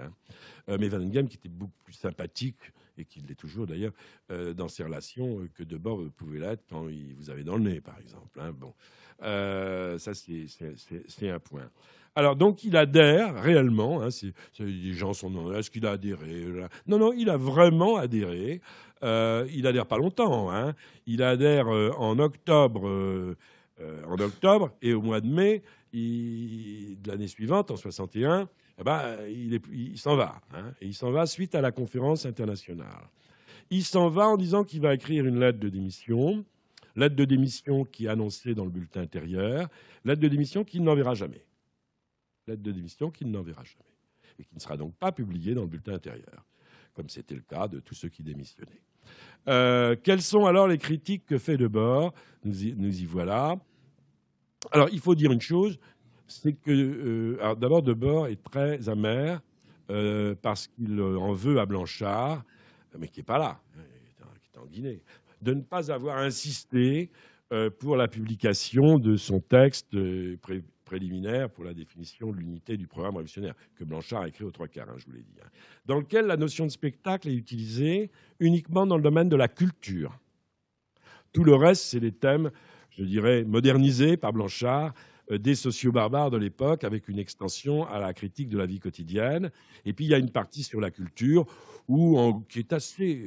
qui est Debord, là, mais qui n'est pas terrible, je trouve, par rapport à d'autres productions de Debord, disons. Où, entre autres, il y a l'analogie un peu excessive entre dirigeants exécutants de Socialiste Barbarie et spectateurs et acteurs dans le théâtre ou la culture. Bon. Au passage, Debord fait une seule exception, pas dans ce texte, mais auparavant, c'est Bertolt Brecht, évidemment, à cause de la notion de distanciation que Brecht a introduit dans sa dramaturgie et dans la tradition brechtienne. Tout le reste est acheté au panier. Alors, il reproche donc à Canjuers et surtout aux autres sociobarbares de ne pas discuter de ces thèses, de ne pas prendre en compte qu'il est membre de l'Internationale situationniste, une autre organisation, donc il a double appartenance. J'insiste là-dessus. Parce que dans l'Internationale situationniste, la double appartenance est interdite en principe. Et tous ceux qui ont voulu avoir une double appartenance ont été exclus. Cas de Mustafa Kayati et d'autres. Toujours sous le motif, il n'y a qu'une avant-garde, il ne peut pas en avoir deux. Et il n'y a qu'une cohérence, qu'une clarté, c'est nous. Les autres sont incohérents ou sont à mi-chemin de la critique moderne, etc. Donc, il a double appartenance. Et je l'ai déjà dit lors de la première session, le coup quand même un peu fou, c'est que le lecteur de l'Internationale situationniste, pas plus qu'une majorité de situationnistes de l'époque, commencé par Mustafa Kayati, que j'ai interrogé sur ce sujet, ne savent que Debord a adhéré à Socialiste Barbarie. vous ne trouverez pas trace dans l'Internationale situationniste du fait que Debord a adhéré à l'Internationale situationniste, ni même qu'il en a démissionné. Quand même assez fort de café. Alors, les premières critiques qu'on retrouve dans sa correspondance, mais je répète que la lettre qu'il devait envoyer n'a jamais été envoyée, c'est des critiques assez formelles. Je ne vais pas y rester longtemps, je vais revenir sur les critiques de fond et sur ce qui différencie donc finalement les socio-barbares des situationnistes. Mais vous l'aurez déjà un peu compris, je pense. Les premières critiques qu'il fait, il s'amuse un petit. Alors, il ne vient pas à n'importe quel moment, hein, je l'ai dit. Il vient au moment où Barjot écrit en 1959 son premier texte qui va donner naissance, dans les numéros 31, 32, 33, au mouvement révolutionnaire sous le capitalisme moderne. C'est-à-dire critique du marxisme, de la vulgate marxiste, du marxisme traditionnel, appelé encore comme ça, critique de la politique spécialisée, nécessaire extension de la critique révolutionnaire en dehors du phénomène de l'exploitation, de la production, des luttes matérielles, etc. Et c'est ce qu'attire Debord aussi, bien sûr. Hein. Et c'est là où il pense pouvoir apporter quelque chose. Mais il est effectivement, bulletin intérieur aidant, jamais discuté. Il est là pendant des mois et des mois. Lui-même n'insiste pas tellement, il faut le dire, au passage. Il aurait pu gueuler, etc. Non, il est très sage. Hein. Et ces thèses ne sont pas discutées. Castoriadis a l'air de se désintéresser totalement de ce qu'il est, quoi, hein, et des thèses situationnistes. Et voilà, donc il en a marre, le Debord. Bon, hein. Il voulait pas une fusion entre les deux avant-gardes pour faire une avant-garde totale, mais du moins un rapprochement, et il voit une indifférence. Hein. Donc ce qu'il critique en premier, c'est cette indifférence. Ensuite, évidemment, il s'amuse, ça c'est assez facile, et ça peut lui être retourné très vite aussi à lui, sur la question de l'organisation révolutionnaire. Il dit en gros, c'est des gens qui sont vraiment à mi-chemin de ce qui doit être une organisation révolutionnaire, parce qu'ils répètent avec le vedettariat des vedettes, il pense évidemment à Chaulieu, Castoriadis à ce moment-là, ils répètent la scission dirigeants-exécutants, d'une part, et d'autre part, ils ne se mettent pas en jeu. Hein. Ça reste de la politique spécialisée. Bon. Même si une partie de leurs critiques sont tout à fait intéressantes, etc. Critique, vous le savez, qui sera faite à Debord par une partie de ceux qui ont fait le coup étudiant à Strasbourg, les Garneau en particulier et Théoffray, dans un pamphlet qui s'appellera L'unique et sa propriété, où Debord sera critiqué radicalement comme propriétaire de l'IS, au sens littéral d'ailleurs, hein, puisqu'il était propriétaire avec le copyright de la revue, et où il est la vedette. Hein. Et d'ailleurs, c'est tellement vrai que ce groupe d'égos qui remettent en cause beaucoup de choses et le jeu, et qui crée une nouvelle organisation révolutionnaire, bah, vous le savez, ce n'est pas tout à fait le cas. Et il a exclu ses camarades les uns après les autres. Non seulement il les a exclus, mais quand on lit ses lettres et sa correspondance, il y a une volonté ensuite de les poursuivre, entre guillemets, de la vindicte verbale en tout cas, qui est parfois très désagréable. Hein. Je ne connais pas, même Breton, qui avait l'exclusion facile. Et évidemment, on voit le lien dans les avant-gardes au niveau de l'invective et de l'exclusion. Même Breton, lorsqu'il excluait, à part quelques cas, n'était pas aussi vindicatif que Debord par rapport à ses propres camarades. Hein. Le seul qui n'a pas essuyé les plâtres, c'est Yorn. Hein. Je vous ai dit pourquoi, à mon avis. Hein. Le seul qui essuie les plâtres à moitié, c'est Kayati. Hein. Mais tous les autres essuient les plâtres. Hein. Ceux qui vont adhérer à la fin, les enragés de Nanterre, essuient les plâtres. René Riesel, en gros, on explique qu'il est parti avec la caisse dans la correspondance, hein, pas dans la revue elle-même, évidemment. Hein. Alors, venons. Donc ça, c'est les premières critiques. Elles ne sont pas très intéressantes. Et puis surtout, elles sont réversibles, évidemment, à l'IS elle-même, hein, qui n'a pas créé non plus une organisation révolutionnaire totalement nouvelle. Au passage, ça me fait penser à ce que j'avais dit sur Johnson, C.L.R. James. Parce que quand j'ai fait les débuts de Socialisme Barbarie, j'ai parlé beaucoup de cette personne très influente. Et j'ai dit que C.L.R. James s'est beaucoup préoccupé de culture, hein, et notamment de culture populaire. Ça, c'est très important. Hein. C'est son théâtre, son amour et ses relations avec les James Hadley Chase et le roman policier américain, le roman noir, le roman social américain, le cricket, hein, grand amateur de cricket, et comment il explique que ce sport, en matière d'éducation populaire, peut jouer un rôle. valorisant les cultures populaires, hein, voilà, par rapport aux cultures élitistes, hein, entre guillemets. Ça, entre guillemets, bien sûr. Ça, c'est quelque chose qui est totalement absent chez les situationnistes, hein, au passage. Hein. Comme la nature est totalement absente chez les situationnistes. Hein. C'est un monde très artificialisé, hein, vraiment. New Babylon, c'est une ville vraiment, il n'y a pas d'arbres. Hein, voilà. Bon, alors, le fond de la critique maintenant.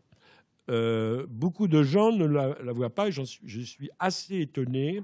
Il y a beaucoup d'ouvrages hein, maintenant, enfin beaucoup non, il y a quelques ouvrages qui parlent du passage de Debord, rapide il est vrai, dans Socialisme Barbarie. J'ai un quart d'heure et j'arrête. Et il y a mais je vais à l'essentiel maintenant, il y a peu d'ouvrages, y compris celui que je considère comme le meilleur. Hein. Si vous deviez lire un livre sur les situationnistes, un seul, je vous conseille le livre de Patrick Marcolini sur le mouvement situationniste aux éditions L'Échappée. Hein. C'est, à mon avis, le meilleur livre. Hein. Alors, bien sûr, il y a d'autres livres. Il y a celui d'Ancel Japp sur Debord. Vous savez qu'Ancel Japp, c'est le théoricien de Crisis, etc., où il fait ses reproches. Bon, que je trouve tout à fait, mais c'est un autre sujet, tout à fait inintéressante et fausse, mais ça sera un autre sujet, j'en parlerai peut-être un peu dans le livre, mais pas aujourd'hui. Marcolini, ce qui est intéressant dans son livre, c'est qu'il montre la tension qu'il y a entre romantisme et futurisme. L'amour, par exemple, il y a New Babylon, c'est le futurisme, mais l'amour réel des dérives, c'est dans les Halles avant qu'elles ne soient détruites. C'est dans la rue Sauvage, c'est dans le quartier d'Aubervilliers, c'est l'amour des villes anciennes, Amsterdam, Venise. Hein.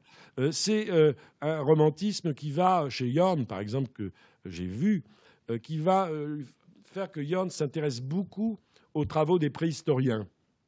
Pas que de Breuil, hein, qui venait de sortir ses ouvrages. Il fait lui-même des tas de recherches ethnographiques sur les inscriptions murales, hein, pas seulement celles des barbares et des vandales qui ont monté la Seine, mais également des hommes préhistoriques. Hein. Il travaille beaucoup là-dessus, Jorn. Hein. Et pourquoi ? Parce qu'il a la vision, je dirais, marxiste, hein, mythologique du communisme primitif. Hein. Potlatch, comme titre, renvoie chez Debord, la seule fois où il s'en explique, sur les pratiques des tribus amérindiennes. Hein. Et celui qui publie Debord en correspondance, les 2 livres qu'il a écrits, c'est sur les Indiens d'Amérique. Hein. L'amour pour les gitans aussi, hein, très important. Évidemment, les gitans représentent quelque chose de formidable pour Debord, puisqu'ils n'ont pas d'État, ils ne connaissent pas l'argent, ils sont dans une éthique du don, de la dépense, ils sont dans le refus du travail. Voilà. Hein. Donc il y a un certain... Tout ça, ce sont des éléments, je dirais, du romantisme. Hein. Et puis, de l'autre côté, il y a ce futurisme. Et là, je vais vous le développer, parce que justement, même Marcolini n'a pas vu ça. Ce qui m'étonne beaucoup, je vous en parlerai quand je vais le revoir, dans son livre, que je trouve très bon par ailleurs, il n'a pas vu que Debord, quand même, tout de suite, après sa sortie, fait une critique de fond, cette fois-ci, de Socialisme Barbarie. Alors, il l'a fait dans le numéro 6, qui sort juste après de l'International situationniste, qui sort juste après son départ, puisqu'il part en mai 61, et il publie en juillet-août 61 ce numéro 6, dans lequel il écrit, évidemment, les notes éditoriales. Et les notes éditoriales, c'est justement son règlement de compte avec Socialisme Barbarie, qui n'est noté, je crois, sauf si je me trompe, vous me le direz, qui n'est noté nulle part. Hein. Mais c'est visiblement, explicitement en plus, explicitement, une réponse de fond sur son départ, où on abandonne l'histoire du végétariat, de la question de l'organisation, etc. Alors, qu'est-ce qu'il dit ? Hein ? Il dit ceci. Il est vrai que la pleine liberté du temps nécessite d'abord la transformation du travail, voire l'action et la réflexion des groupes comme Solidarity, PO Belge et surtout Socialisme ou Barbarie. Mais ils prennent le risque, en négligeant l'idée du contenu libre de la vie, c'est-à-dire d'un pouvoir créatif équipé matériellement, qu'il s'agit de développer au-delà du temps de travail lui-même, même s'il est modifié, de couvrir en fait une simple humanisation de la production actuelle visant à un plus grand rendement. Et Socialisme Barbarie est visé. Donc, vous avez compris, Socialisme Barbarie, c'est ce que j'avais dit d'ailleurs, un programme d'humanisation, même s'il est révolutionnaire, du travail, et les situationnistes sont dans la projection d'une société et d'une activité nouvelle, libre, au-delà du travail, hein, en réduisant le travail à presque zéro.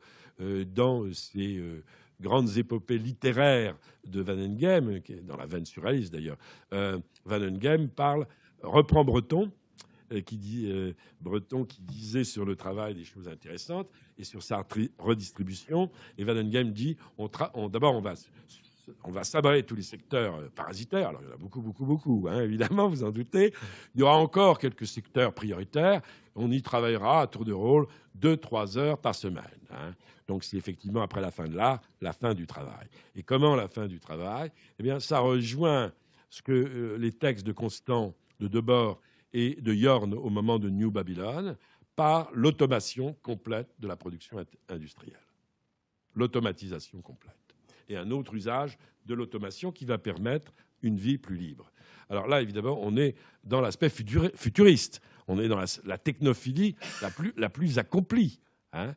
L'idée et on est dans un marxisme grossier, hein. C'est l'idée marxiste, hein, que Debord, on a été toujours dans la préhistoire, comme disait Marx, c'est-à-dire dans la pénurie, et qu'il faut réaliser l'abondance. Et que c'est seulement en développant de façon inouïe les forces productives que l'on va réaliser cette abondance et les conditions matérielles pour une vie plus libre.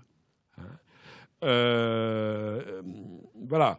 Et donc, il faut pousser, dixit, la domination la plus inouïe de la maîtrise de la nature et de la domination de la nature. Car en effet, cet article 6, qui est suivi d'un autre, où Socialisme Barbarie est visé après ce premier texte qui s'appelle Instruction. Ce texte s'appelle Instruction pour une prise d'armes, hein, dans le numéro 6. Instruction pour une prise d'armes. Debord revient dessus dans le numéro 8, qui est un numéro intéressant, parce que c'est le numéro au passage où Vanenghem s'exprime longuement pour la première fois avec ses banalités de base qui vont donner un peu la base de son traité de savoir-vivre à l'usage des jeunes générations, et où il parle aussi de l'automation complète et de 3 heures par semaine. Dans un deuxième article qui s'appelle justement Domination, dans le numéro 8, Domination de la nature, idéologie et classe. Et là, on a droit à un superbe développement, si vous voulez,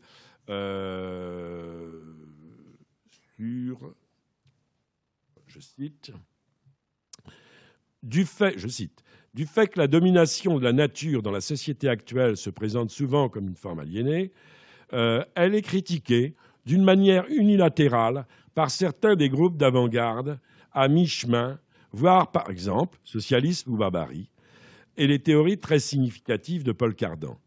Ils viennent à entretenir, finalement plus ou moins inconsciemment, une sorte de nostalgie du travail sous ses formes anciennes, de relations réellement humaines, entre guillemets, qui ont pu s'épanouir dans les sociétés d'autrefois, ou même en des phases moins développées de la société industrielle. Cela va bien du reste, j'insiste, Debord, cela va bien du reste avec l'intention d'obtenir un meilleur rendement de la production industrielle. Bon, là, on est dans le délire, hein, pour qui a lu Socialisme ou Barbarie, hein. Mais c'est intéressant, hein. C'est vraiment intéressant, parce qu'on a le fond du débat et de la critique que fait Debord de Socialisme ou Barbarie, hein.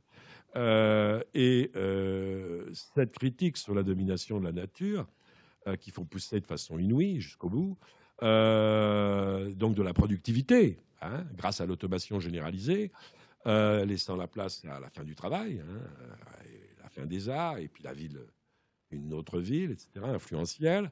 Cette idée, elle va évidemment être, je dirais, corrigée partiellement par Debord lui-même, qui est quand même un esprit, il faut le dire, intelligent, hein, talentueux.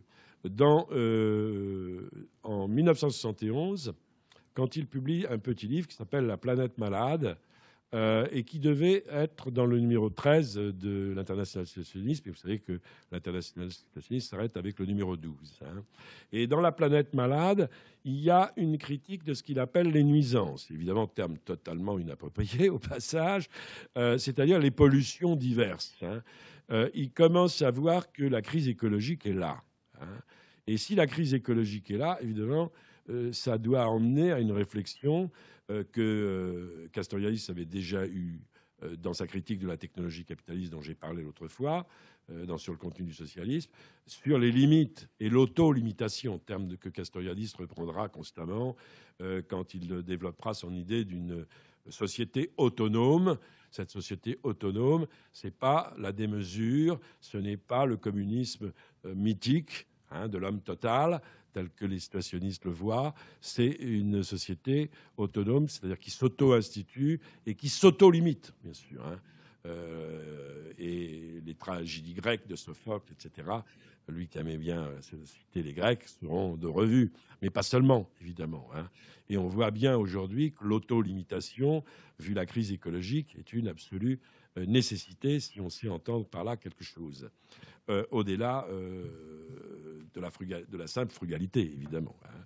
Alors, il continue, Debord, toujours dans le numéro 8, et il dit « Ces conceptions abandonnent le centre du projet révolutionnaire, qui n'est rien de moins que la suppression du travail. » Voilà. Donc, je crois que là, on est au cœur de la divergence. Hein. On est tout à fait au cœur de la divergence. Alors, après, Debord va, comme il fait souvent, y compris avec ses propres camarades, je l'ai dit, il va attaquer Socialisme Barbarie, Information Correspondance ouvrière et d'autres dans les numéros 10 et 12, en les traitant de menteurs d'ailleurs. Il va gloser de façon d'ailleurs, je dois dire intelligente, sur le questionnement de Castoriadis dans Marxisme et théorie révolutionnaire à propos de la théorie des besoins. J'ai trouvé que la remarque de Debord là-dessus était tout à fait juste, parce que c'est vrai que j'ai relu du coup le texte sur l'évolution de la théorie sur les besoins de Castoriadis. J'ai trouvé que c'était vraiment très questionnant. Hein. Question dans question, bon, voilà. Mais c'est quand même rien, si vous voulez, par rapport à ce dont on vient de parler. Hein. Alors, il va poursuivre et il va jamais dire qu'il a été membre de Socialisme Barbarie, évidemment. Il va vouloir mettre Socialisme Barbarie aux oubliettes de l'histoire, des avant-gardes, de façon extrêmement volontaire. Et ça, pendant très longtemps. Et je terminerai sur ce dernier point, qui est le plus désagréable de Debord, qui est lorsque l'Internationale situationniste est dissoute, donc après 71, et qu'il joue un rôle, disons, d'influence sur Gérard Lebovici, qui a une maison d'édition à Paris, qui s'appelle Champs Libres, et que Debord propose des livres. Il en propose de très bons, notamment les livres de Balthazar Gracian, par exemple. Il repropose la réédition du Staline de Boris Souvaïn. Il repropose le livre de Raya Daneskaya, Marxisme et liberté, pourquoi pas. Mais il propose aussi la publication de Bruno Rizzi. Il le propose après que Pianaville ait envoyé un mot à Gérard Lebovici lui proposant, Pianaville, dont j'ai déjà parlé, de republier La bureaucratisation du monde de Rizzi. Debord se précipite, explique à Lebovici qu'il faut, on voit ça dans sa correspondance, qu'il faut publier ce livre très vite parce que d'autres pourraient le faire, et que ce livre va jeter un pavé sur certains. Évidemment, ce pavé sur certains, c'est sur Socialisme ou Barbarie. Parce que c'est Debord donc, qui fait cette réédition, mais cette réédition, elle est totalement caviardée.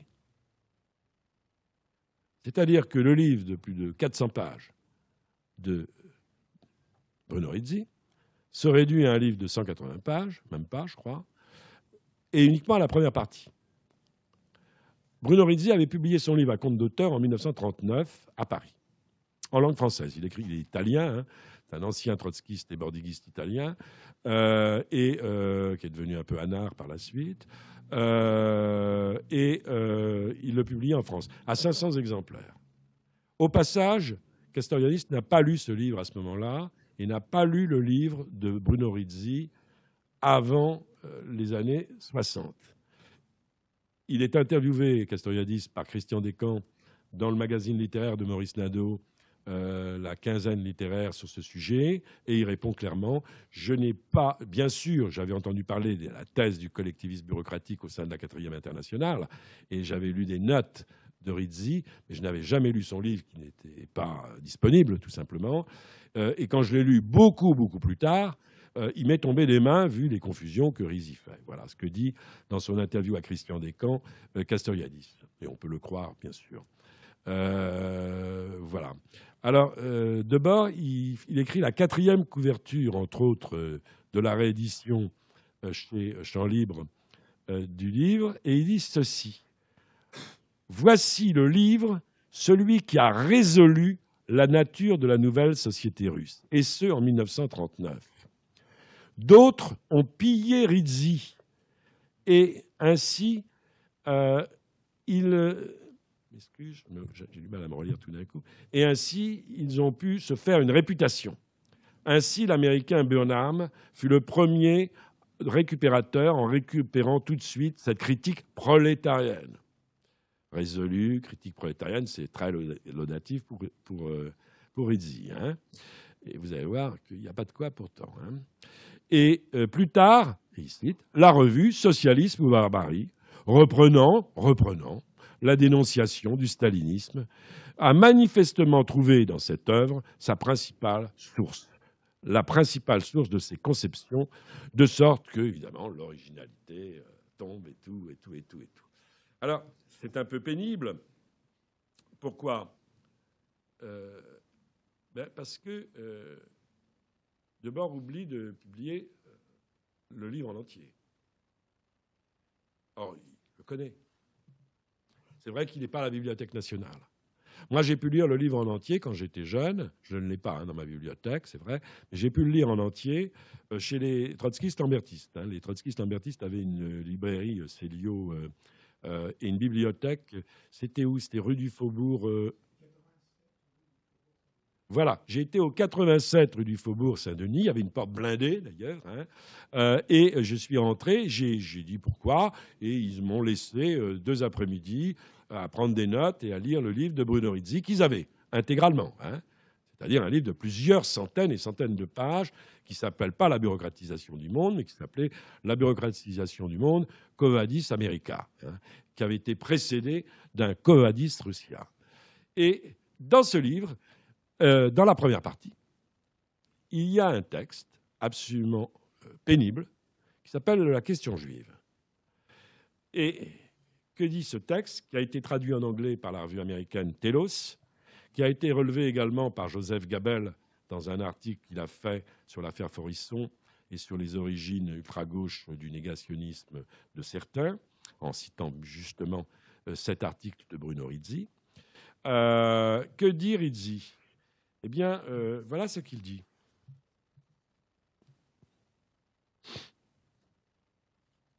Je termine maintenant. Hein. Je termine maintenant, il faut que je trouve... Alors, au passage, les thèses de Rizzi, évidemment, ne sont pas une critique prolétarienne, comme dit Debord dans sa 4e page de couverture, pour une raison très simple. C'est que la thèse de Rizzi, dans ce livre, il compare la Russie à l'Empire romain déclinant. Hein. Il fait la même interprétation d'ailleurs que le théoricien des IWW aux États-Unis, de Léon, sur l'enlisement des luttes de classe et sur le déclin des forces productives et sur le fait que les prolétaires sont devenus des esclaves dans la Russie stalinienne. Hein. Alors c'est l'antithèse de la théorie de socialisme barbarique, qui expliquait au contraire que le prolétariat se développait, ainsi que les forces productives après-guerre, contrairement à ce que disait Trotsky, et que c'est ce qui expliquait que la révolution, entre autres, pouvait se faire malgré la bureaucratisation. Hein. Donc chez Rizzi, c'est la bureaucratie et non le prolétariat qui met un point final à l'histoire du capitalisme. Hein. le prolétariat est tombé en ruine et il est devenu une population d'esclaves comme dans l'Empire romain. Il s'est donc largement trompé. Au passage, Pierre Suéry, Pierre Brune, fera dans les Annales une critique de Bruno Rizzi sur ce plan-là, où il parle de la géographie des révolutions bureaucratiques, où il montre en particulier que les analyses de Rizzi sur le New Deal et les fascismes sont totalement, dans le livre, hein, qui a été caviardé donc par Debord, sont totalement fausses, évidemment. L'analyse du fascisme, on a vu qu'une fois que les systèmes de domination du fascisme étaient tombés, la bourgeoisie était bien réapparue. Mais le plus grave, c'est pas ça. Le plus grave, c'est le caractère antisémite de l'ouvrage. Alors, je vais vous lire un petit bout. Hein. Il y en a des pages et des pages. Hein. C'est pas le problème. Hein. Il y a un chapitre. Hein. Bon. Évidemment, qui est totalement ignoble. Hein. Alors, je ne vais pas vous lire tout le chapitre, parce que franchement, ça ne vaut pas le coup, mais un petit bout. Ah oui, il a aussi publié une brochure après la défaite française, au passage, hein, comme quoi c'était une idée tenace à l'époque chez lui, qui s'appelle Écoute citoyen, hein, dans lequel il parle explicitement de la vermine Rizzi, hein, judéo-maçonnique. Hein. Voilà. Vous le trouverez en anglais, 21 décembre 1985, traduit dans la revue américaine Telos, avec un commentaire d'Adler. Hein. Alors... où est-ce que j'ai mis quand même? Il faut que je termine là-dessus. Où est-ce que j'ai tellement de feuilles? Où est-ce que j'ai mis ça? Parce que ça vaut quand même le coup d'être cité. Hein, que vous ne croyez pas que j'invente les choses, particulièrement odieux. Là, voilà. Alors, c'est un extrait. Hein, c'est un extrait parmi d'autres. Hein. Un extrait donc dans la bureaucratisation du monde de Rizzi. Voilà ce qu'il dit. Pour nous, les Juifs représentent une malheureuse formation historique pourrie pour des raisons ataviques. Ils ne doivent pas jouer de rôle. Sous la bonne grâce se cache tout un peuple de voleurs et de maniaques de l'argent qui a pu s'accommoder de cela pour des raisons ataviques. Voilà, un échantillon. Alors, évidemment, je trouve un peu énorme que Debord fasse de la bureaucratisation du monde un livre critique du prolétariat et qu'il enterre Socialisme barbarie une dernière fois avec Bruno Rizzi. Hein. C'est très pénible, je trouve. Hein. Très, très pénible. Hein. Alors, je mettrai ça là sur un manque de rigueur. Hein. Peut-être que Debord n'a pas eu tous les textes de Bruno Rizzi. Allez, on va dire ça gentiment. Hein, on va dire ça gentiment. Joseph Gabel, dans un article publié dans la revue L'Homme et la Société, va faire tout un article là-dessus en reprenant pratiquement d'autres passages de Bruno Rizzi et en montrant que c'est une des origines, évidemment, du négationnisme ultra-gauche, hein, auquel, je précise, là pour être très clair, la vieille taupe, deuxième manière, s'est adonnée, mais pas de bord, hein, contrairement à ce que dit Pierre Guillaume à un moment où il fait croire que dans la théorie du spectacle, il y a entre autres le négationnisme, ce qui est évidemment, Kayati me l'a dit et redit, totalement faux. Hein. Et pour conclure, est-ce que cet aspect futuriste sur la fin du travail, sur la domination inouïe de la nature et le développement inouï des forces productives issu du surmoi marxiste, en quelque sorte, du surmoi progressiste, mais dans le plus mauvais sens du terme marxiste, là, hein, et progressiste de bord, a continué malgré La planète malade, son livre, malgré également, dans Véridique, session de l'Internationale situationniste, 2 pages sur la crise écologique. Je dirais que oui, puisque pour l'IS, puisque dans le dernier numéro de l'IS, le numéro 12, il y a un article absolument incroyable, délirant, hein, purement et simplement, d'Eduardo Ross, un jeune situationniste qui venait du Venezuela. Je crois qu'il avait été membre du groupe de Chirac auparavant, de l'internationalisme, mais j'en suis pas sûr, ça c'est à vérifier. Et où il dit, l'article s'appelle « La conquête de l'espace dans le temps du pouvoir ». Et c'est cet article, qui est le dernier article qui finit le numéro 12, un des derniers plus exactement, Cet article reprend ce que Jorn Debord avait écrit en 1963, quand, suite au mouvement antinucléaire dont les militants de Solidarité en Angleterre avaient été à l'avant-garde, puisque vous savez que les militants du groupe équivalent de Socialisme en Angleterre, Solidarité, avaient volé les documents sur les abris anti-atomiques pour le gouvernement anglais, ce qui avait fait un véritable scandale à Londres, hein, et participé au mouvement anti-guerre, anti-nucléaire. Hein. Et c'est Daniel Blanchard qui, pendant plusieurs semaines, recevra à Paris pour les planquer les deux jeunes gens de Solidarité qui avaient volé ces documents officiels. Hein.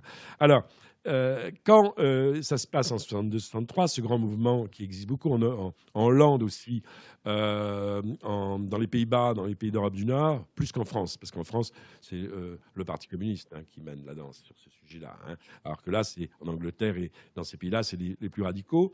Jorn et Debord proposent de créer une nouvelle revue qui s'appelle, le titre est bien choisi, Mutant, c'est le côté futuriste, hein, et de se battre contre les abris anti-atomiques, symbole de la survie par rapport à la vie également, évidemment, survie et vie, etc. Et il se propose de transformer les dépenses militaires, qu'il faut absolument geler à l'Est comme à l'Ouest, évidemment, en dépenses pour la conquête de l'espace. Et à la fin de l'international situationniste, Eduardo Ross reprend ce projet de la conquête de l'espace et il termine comme ça. Les hommes iront dans l'espace pour faire de l'univers le terrain ludique de la dernière révolte, écoutez bien, 2 points, celle qui ira contre les limitations de la nature. L'univers entier sera mis à sac par les conseils de travailleurs. Voilà. Donc là, vous voyez qu'on est dans un délire prométhéen, technophile, extrêmement peu ludique, pour moi, et que les critiques antérieures des numéros 8 et 6 sur la domination de la nature, la fin du travail, etc., de Socialisme Barbarie, s'éclairent sous une lumière moins ludique, moins sympathique que les dérives et autres. Hein. Voilà. Je dois dire que je n'ai pas parlé de la Cité du spectacle. J'aurais pu pourtant, puisque 2 socio-barbares en font la critique. Claude Lefort, dans la quinzaine littéraire de Nadeau, toujours elle, a écrit un article. C'est le premier article d'ailleurs qui paraît, à ma connaissance, sur le livre de Debord, La Cité du spectacle, puisqu'il paraît en 68. Juste en hiver 68, et le livre est paru quelques mois avant, en fin 67. Hein. Le titre de l'article de Lefort s'appelle le Parti situationniste. C'est une critique à la fois de la Cité du spectacle et du livre de Wallenheim, avec lequel il est plus gentil, entre guillemets, le traité de savoir-vivre à l'usage des jeunes générations. Que dit rapidement peut-être Lefort ? Bon, en gros, il dit qu'il se trompe complètement, que Debord s'est grisé sur le fétichisme de la marchandise en l'étendant partout, que le spectacle est un mode de socialisation, mais pas pour tout, et notamment pas pour le travail, etc., etc. Enfin, il fait une critique classique. Et surtout, il dit une chose très intéressante, auquel Debord répond, hein, dans un numéro de l'International situationniste, hein, un des derniers numéros. Mais il fait une critique terrible aussi, il dit, dans ce livre un peu binaire où les thèses se ressassent, etc., Debord, à la fin, termine par le Conseil ouvrier, dans le chapitre représentation et autonomie du mouvement ouvrier, et il est dessus dans un silence religieux. Car en effet, Debord ne dit pas un mot, sauf que, citant Pankouk, et évidemment plus socialiste Barbarie, comme il cite Rizzi également dans la Cité du spectacle avant sur la nature de la bureaucratie, il dit ça pose plus de problèmes, ça pose des problèmes, ça pose des questions. Mais sur ce que serait une organisation conseilliste, sur les problèmes tels qu'ils ont été vus, par exemple, par Chaulieu sur le contenu du socialisme, c'est le vide sidérant dans la Cité du spectacle. Sidérant. On est juste dans le travail de la négativité. Hein. Voilà. Alors, donc Lefort fait cette critique. Et puis il y a un deuxième, quand même, socio-barbare, je pensais qu'il serait là et qu'il l'aurait fait, qui a fait la meilleure critique, évidemment, du point de vue social barbare. C'est Daniel Blanchard, celui qui a rencontré. Alors, il l'a fait dans un petit livre qu'on trouve aujourd'hui qui s'appelle Debord dans le bruit de cataracte du temps. Qui est un très beau texte, très bien écrit. Blanchard, qui n'est pas là, je peux lui faire des compliments, et écrit des poèmes aussi. C'est un homme qui a une plume assez fine. Et évidemment, il raconte, c'est assez amusant, sa rencontre avec Debord et aussi sa rupture. Et le signe de la rupture, c'est un dîner où il mange un très mauvais poulet, frites, dégueulasse, acheté sur boulevard, alors qu'en général, on savait manger, on savait boire. Et c'était le signe, évidemment, qu'on ne se reverrait plus, quoi, sans raison. Et il fait une critique de la notion de spectacle, c'est la notion de spectacle boule de cristal, comme il dit, qui s'empare de tout, alors que c'est une métaphore et pas un concept. C'est une métaphore parce qu'on ne va pas raconter 100 fois que le spectacle, le moment où la marchandise est parvenue à l'occupation totale de la vie sociale. C'est faux. Elle ne s'est pas emparée de la totalité de la vie sociale. Et quand, même avec des marchepieds, on veut faire entrer toute la totalité de la société par le biais de ce concept, évidemment, on se gourre. Par contre, il est utile, notamment dans le domaine de la culture. Voilà. Et il fait. Où est-ce que j'avais noté quelque chose d'assez amusant que Blanchard dit? Oui, il dit en gros, c'est une métaphore et dès qu'on l'utilise comme concept autre que dans la culture ou dans l'information, ça devient. Le mot métaphorique lui-même se venge quand on veut y faire entrer toute la réalité sociale et piège de bord. Ça devient, la société devient, et on le voit très bien dans la suite, le deuxième texte de Debord, nouveau commentaire sur la société du spectacle, où Debord d'abord se trompe factuellement beaucoup. Vous savez que Debord a imputé les Brigades Rouges et l'assassinat d'Aldo Moro au service de renseignement. Et c'est faux. Les historiens savent que c'est faux aujourd'hui. Et il a une vision un peu, je dirais, allez, je vais aller un peu loin, c'est excessif ce que je veux dire, mais un peu complotiste.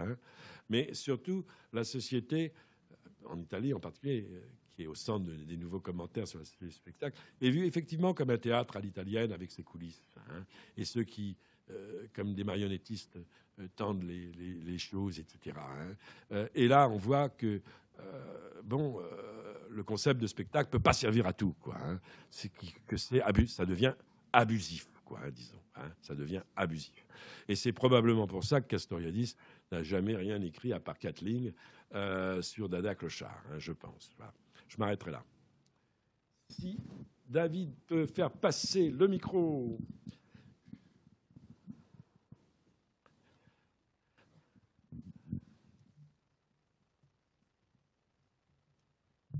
C'est dommage que Daniel ne soit pas là, évidemment, parce que Daniel...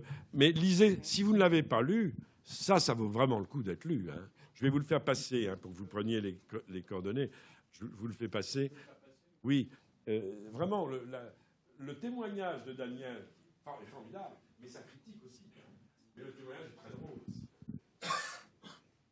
Et il a été vraiment ami de Debord, réellement. Oui, j'ai plusieurs... Il faut que ce soit vert. Oui, là on m'entend? Non. Non. Tape dessus. Bon, vas-y. C'est bon là? Je sais pas. C'est bon. Ça marche? Bon. Il n'y en a plus. Après, c'est un livre. Il faut que tu me donnes ton téléphone. Par exemple. J'ai plusieurs questions. Oui. Certaines très brèves, c'est Oui. des problèmes d'information. La première concerne pourquoi Debord était-il hostile à Chaplin? Je trouve ça... voilà, je voudrais comprendre. La deuxième, c'est à quel groupe appartenait d'Autremont, tu as dit? Christian d'Autremont, oui. Oui. Oui. Je, Oui, je te voilà. La troisième, c'est comment la Coulabart était-il au tout début dans la chose critique, là, je ne sais plus comment. Notre critique. Notre critique, et non pas notre critique. Note, N-O-T-E. Oui, j'ai compris. Alors que justement, c'est quelqu'un qui a travaillé sur la représentation, et sur la tragédie grecque. Mais après. C'est après qu'il a. C'est quand il est Oui, jeune mais étudiant. comment est-ce qu'il est rentré dedans? Sur quelle base? C'est ça. Bon, mais c'est un peu annexe par rapport peut-être au centre d'intérêt de tout le monde. Non. Et il y en a une qui m'est. Oui, une beaucoup plus générale qui n'est pas de l'information, qui est une chose de fond, qui est, mais quand même, je trouve dans ton exposé des situationnistes un degré d'incohérence et de contradiction qui dépasse même la représentation que j'en avais. C'est-à-dire, je trouve que rien ne... C'est-à-dire, comment, par exemple, on peut défendre le concept de spectacle, y compris à l'italienne et la Fenice, et de l'autre côté, être anti-représentationniste. Enfin, c'est parfaitement incohérent. Et à plusieurs reprises, ce que tu as dit sur la fin de l'art et en même temps la sollicitation des artistes. Ah voilà. Et la question que je voulais poser, beaucoup plus ponctuelle, c'est Kepler, c'est bien son nom, sous lequel... Keller, voilà.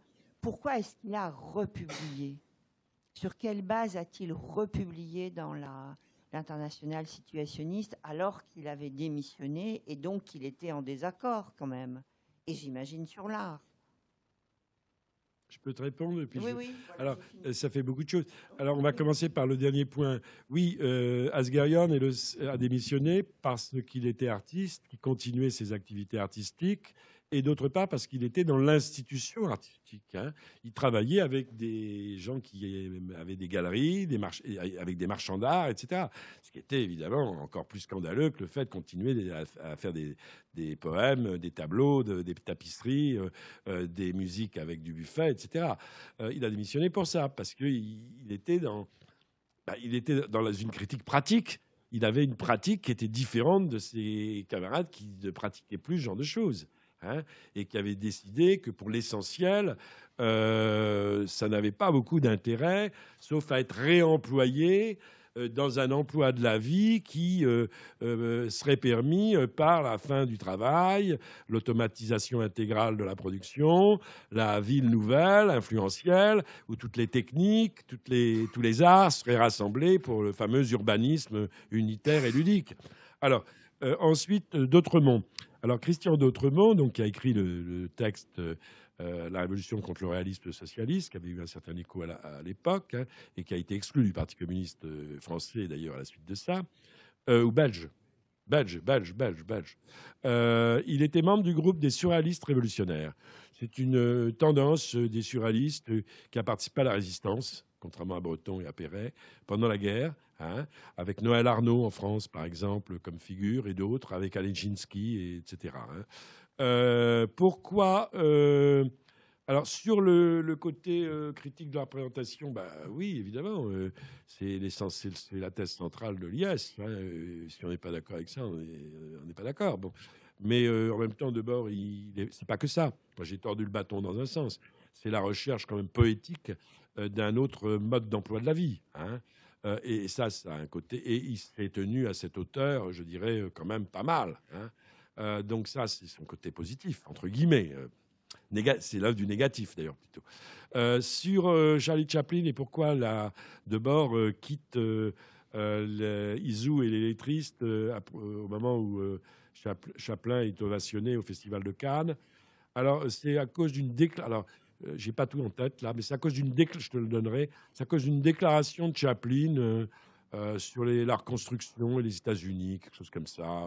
Mais c'est surtout un acte de provocation parce que Chaplin devient une idole et qu'il faut en finir avec tous ces artistes. Voilà.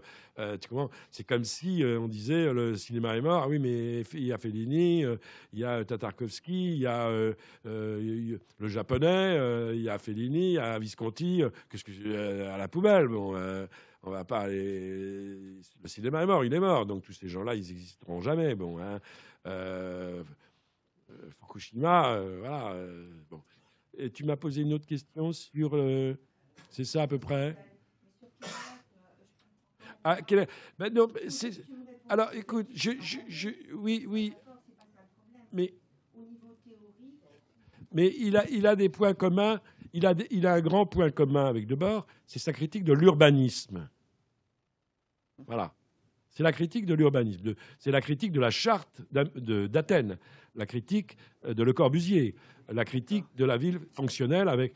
Il y a un endroit où on habite, un endroit où on travaille, un endroit pour les loisirs, pour sommairement grossièrement décrire les choses, avec l'abolition de la rue, avec l'architecture de Le Corbusier, la cité radieuse, etc., ou le design de Max Bill. Donc, il a inventé l'idée d'un Bauhaus imaginiste, Asgherian. C'est ça leur point commun.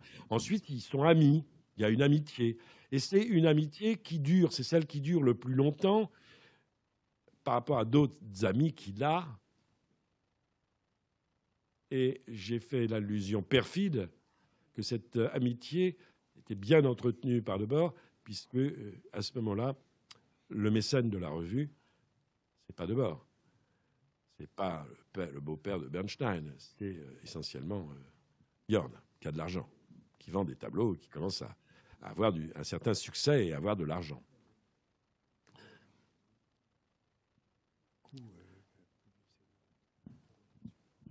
Sur la Coulabarthe, ah oui, sur la Coulabarthe, la Coulabarthe, Philippe Lacoue-Labarthe, il est à Note Critique. C'est un des principaux rédacteurs de la revue Note Critique.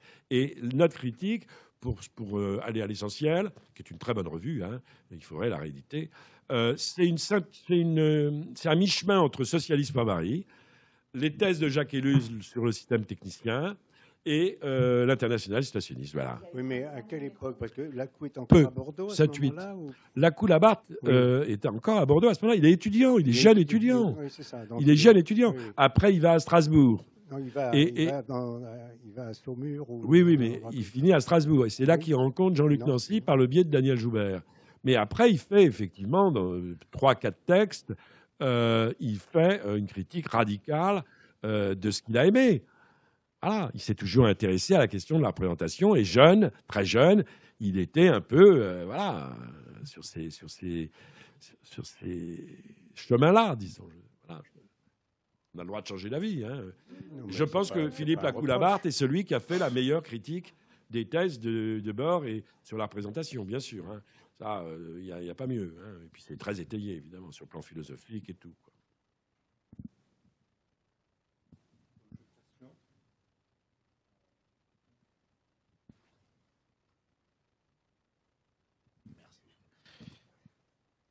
Je n'ai pas bien compris ce que vous avez dit à propos de Naville au moment de la publication du livre de Rizzi. Moi, simplement, je me souviens avoir lu quelque part, je ne sais plus où, Naville, effectivement, accusant Rizzi, enfin notant que Rizzi, que le livre était antisémite. Je crois qu'à propos de la première internationale aussi, il y voyait la main des Juifs ou de judéo-maçonnerie.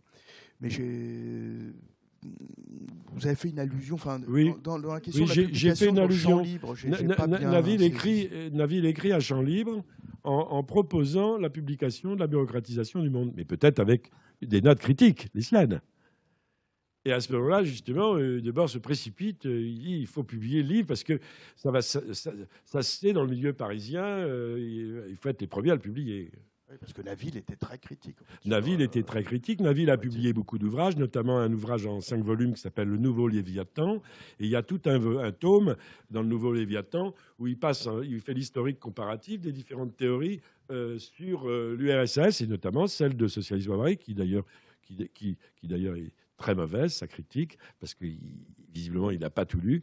Et il fait aussi une critique de Rizzi pour aboutir à sa thèse à lui, qui est le fameux socialisme d'État lié, alors concept vraiment bizarre, même pour un grand homme comme Naville, de l'exploitation mutuelle. Hein.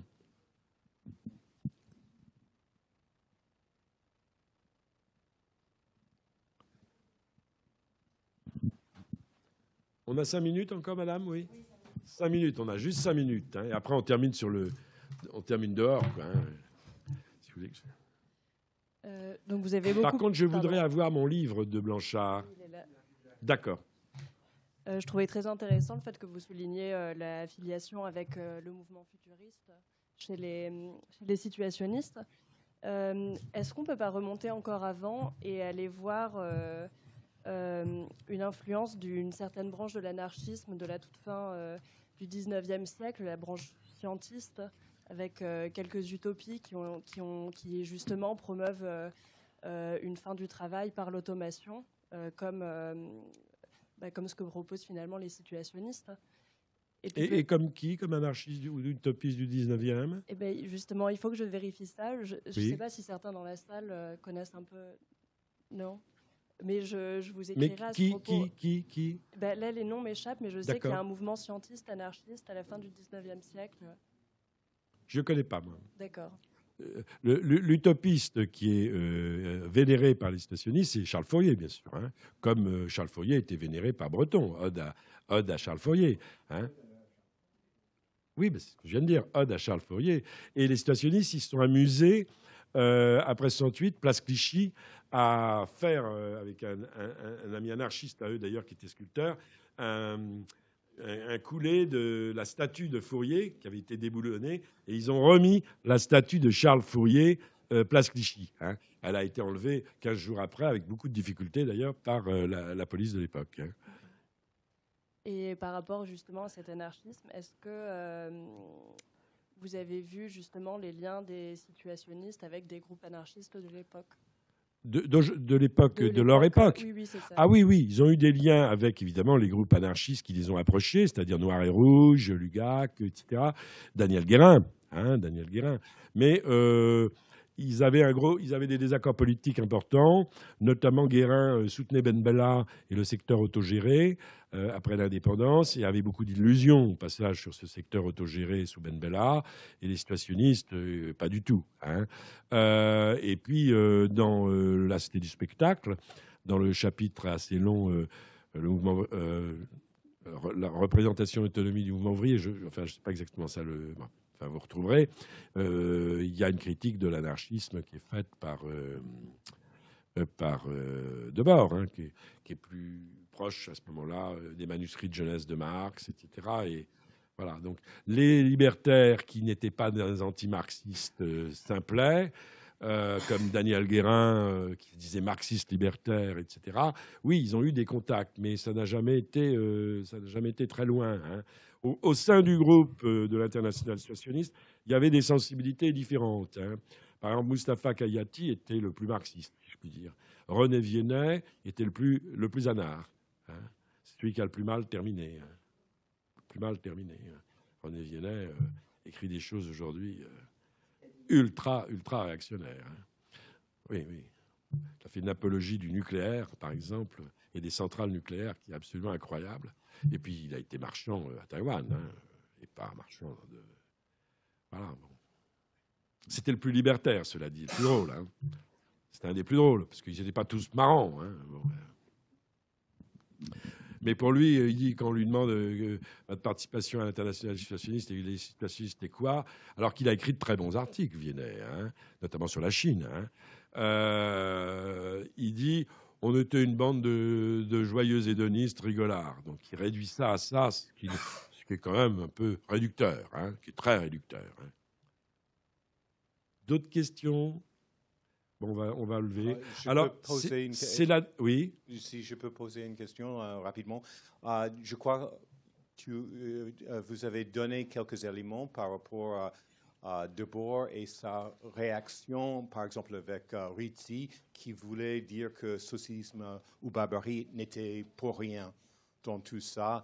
donc, on voit une rivalité entre socialisme ou barbarie et l'international situationniste. Et je crois que c'est très important l'interprétation de Stephen Hastings King dans son article sur SUB et l'international situationniste. Je peux vous donner la référence. Et l'interprétation de Stephen Hastings King, c'est qu'il y a une réaction de fond de la part de Debord, surtout sur le rejet du marxisme par Cardin, et que la société de spectacle, c'est la tentative de sauvetage du marxisme. Donc, il y a ça. Mais ma question, c'est, bien sûr, on ne peut pas tout aborder, mais il y a la question non seulement de Debord et sa démission, mais il y avait d'autres démissions. Et vous avez certainement plus d'informations que moi sur ça, mais il y avait toute une suite de démissions avec des textes qui étaient un peu calqués sur celui de Debord, qui, d'une façon situationniste, pour quitter le groupe. Mon interprétation, c'était un peu que Debord était le Pied Piper, je ne sais pas comment dire ça en français, celui qui a pris les jeunes du groupe Socialisme Barbarie pour les amener ailleurs. Et puis, mais ça, c'est ma question. Je ne pense pas. Mais bon, il est un peu tard pour aborder ça, mais je ne crois pas. Je crois que il y a quelques jeunes, évidemment, qui ont vu dans la figure de Debord ce qu'il était et qui étaient fascinés par lui, quoi, hein, tout simplement, comme André Girard et d'autres, et donc qui ont critiqué SUB, qui sont partis, mais ils ont été rejetés tout de suite par Debord. Hein. Oui, non, ça, et Debord bon, pour aller plus vite, parce que là vraiment on doit partir. Debord ne visait pas la scission, ni à un débauchage. C'était ni dans son tempérament, je dirais, hein, il ne cherchait pas de disciples ni de militants, ni dans ce qu'il voulait faire. Au début, avec Blanchard, il voulait pas une scission, il voulait pas non plus une fusion, il voulait un rapprochement, voilà, de ce qu'il estimait pour aller vers une avant-garde totale. Bon, puis il a estimé en chemin que ce n'était pas possible avec Socialisme Barbarie pour les raisons que je vous ai indiquées. Hein, voilà. Alors effectivement, tu as raison d'insister sur le fait que Debord critique Cardan sur le rejet de Marx et que, évidemment, ce grisant, comme dit Lefort, du fétichisme de la marchandise, il veut montrer qu'il y a un marxisme vivant, quelque part. Hein. Même si, dans son texte, il dit qu'il y a aussi un Marx déterministe et scientiste, qu'il y a eu un marxisme transformé en idéologie. Cela dit, il rappelle aussi un certain nombre de choses qui sont tout à fait justes par rapport à Cardan. Par exemple, il lui rappelle ce que j'ai rappelé l'autre fois, c'est les thèses de Marx sur la Commune de Paris comme invention. Il lui rappelle que le testament politique de Marx est 1875, la critique du programme de Gotha, et qu'il y a un fil conducteur qui est l'anti-étatisme, c'est-à-dire une vision d'un Marx libertaire, d'un Marx qui est aux antipodes du lassallisme, qui va arriver avec la Seconde Internationale et le programme de Gotha, et l'antithèse du stalinisme, où évidemment l'État est au cœur de la transformation sociale, et pas à bas. Hein. Bon, donc, et puis effectivement, le fétichisme de la marchandise, c'est quelque chose qui renvoie aux représentations, à l'imaginaire, comme les textes historico-politiques, les luttes des classes en France, le coup d'État du 12 juillet Brumaire, où il n'y a pas cette vision déterministe de l'infrastructure économique sur les superstructures de façon unilatérale, où il y a de l'imaginaire, où il y a de l'invention. Bon, et ça, Debord le dit. Et je crois que Debord a raison sur ce point-là. Cette critique-là qu'il fait me paraît juste. Le reste, ce que j'ai rappelé quand même, hein, me paraît non seulement, évidemment, nous qui avons vu le film et qui connaissons aujourd'hui l'état de la planète et de la crise écologique, me paraît complètement fou, hein, dans un délire prométhéen, mais en plus, parfois, avec l'opération Bruno Rizzi, assez désagréable. On s'arrêtera là. Vous m'avez tous donné vos coordonnées. Je vous tiendrai au courant puisque je compte rédiger mon livre cet été et vous en faire part le plus vite possible quand j'aurai trouvé un éditeur.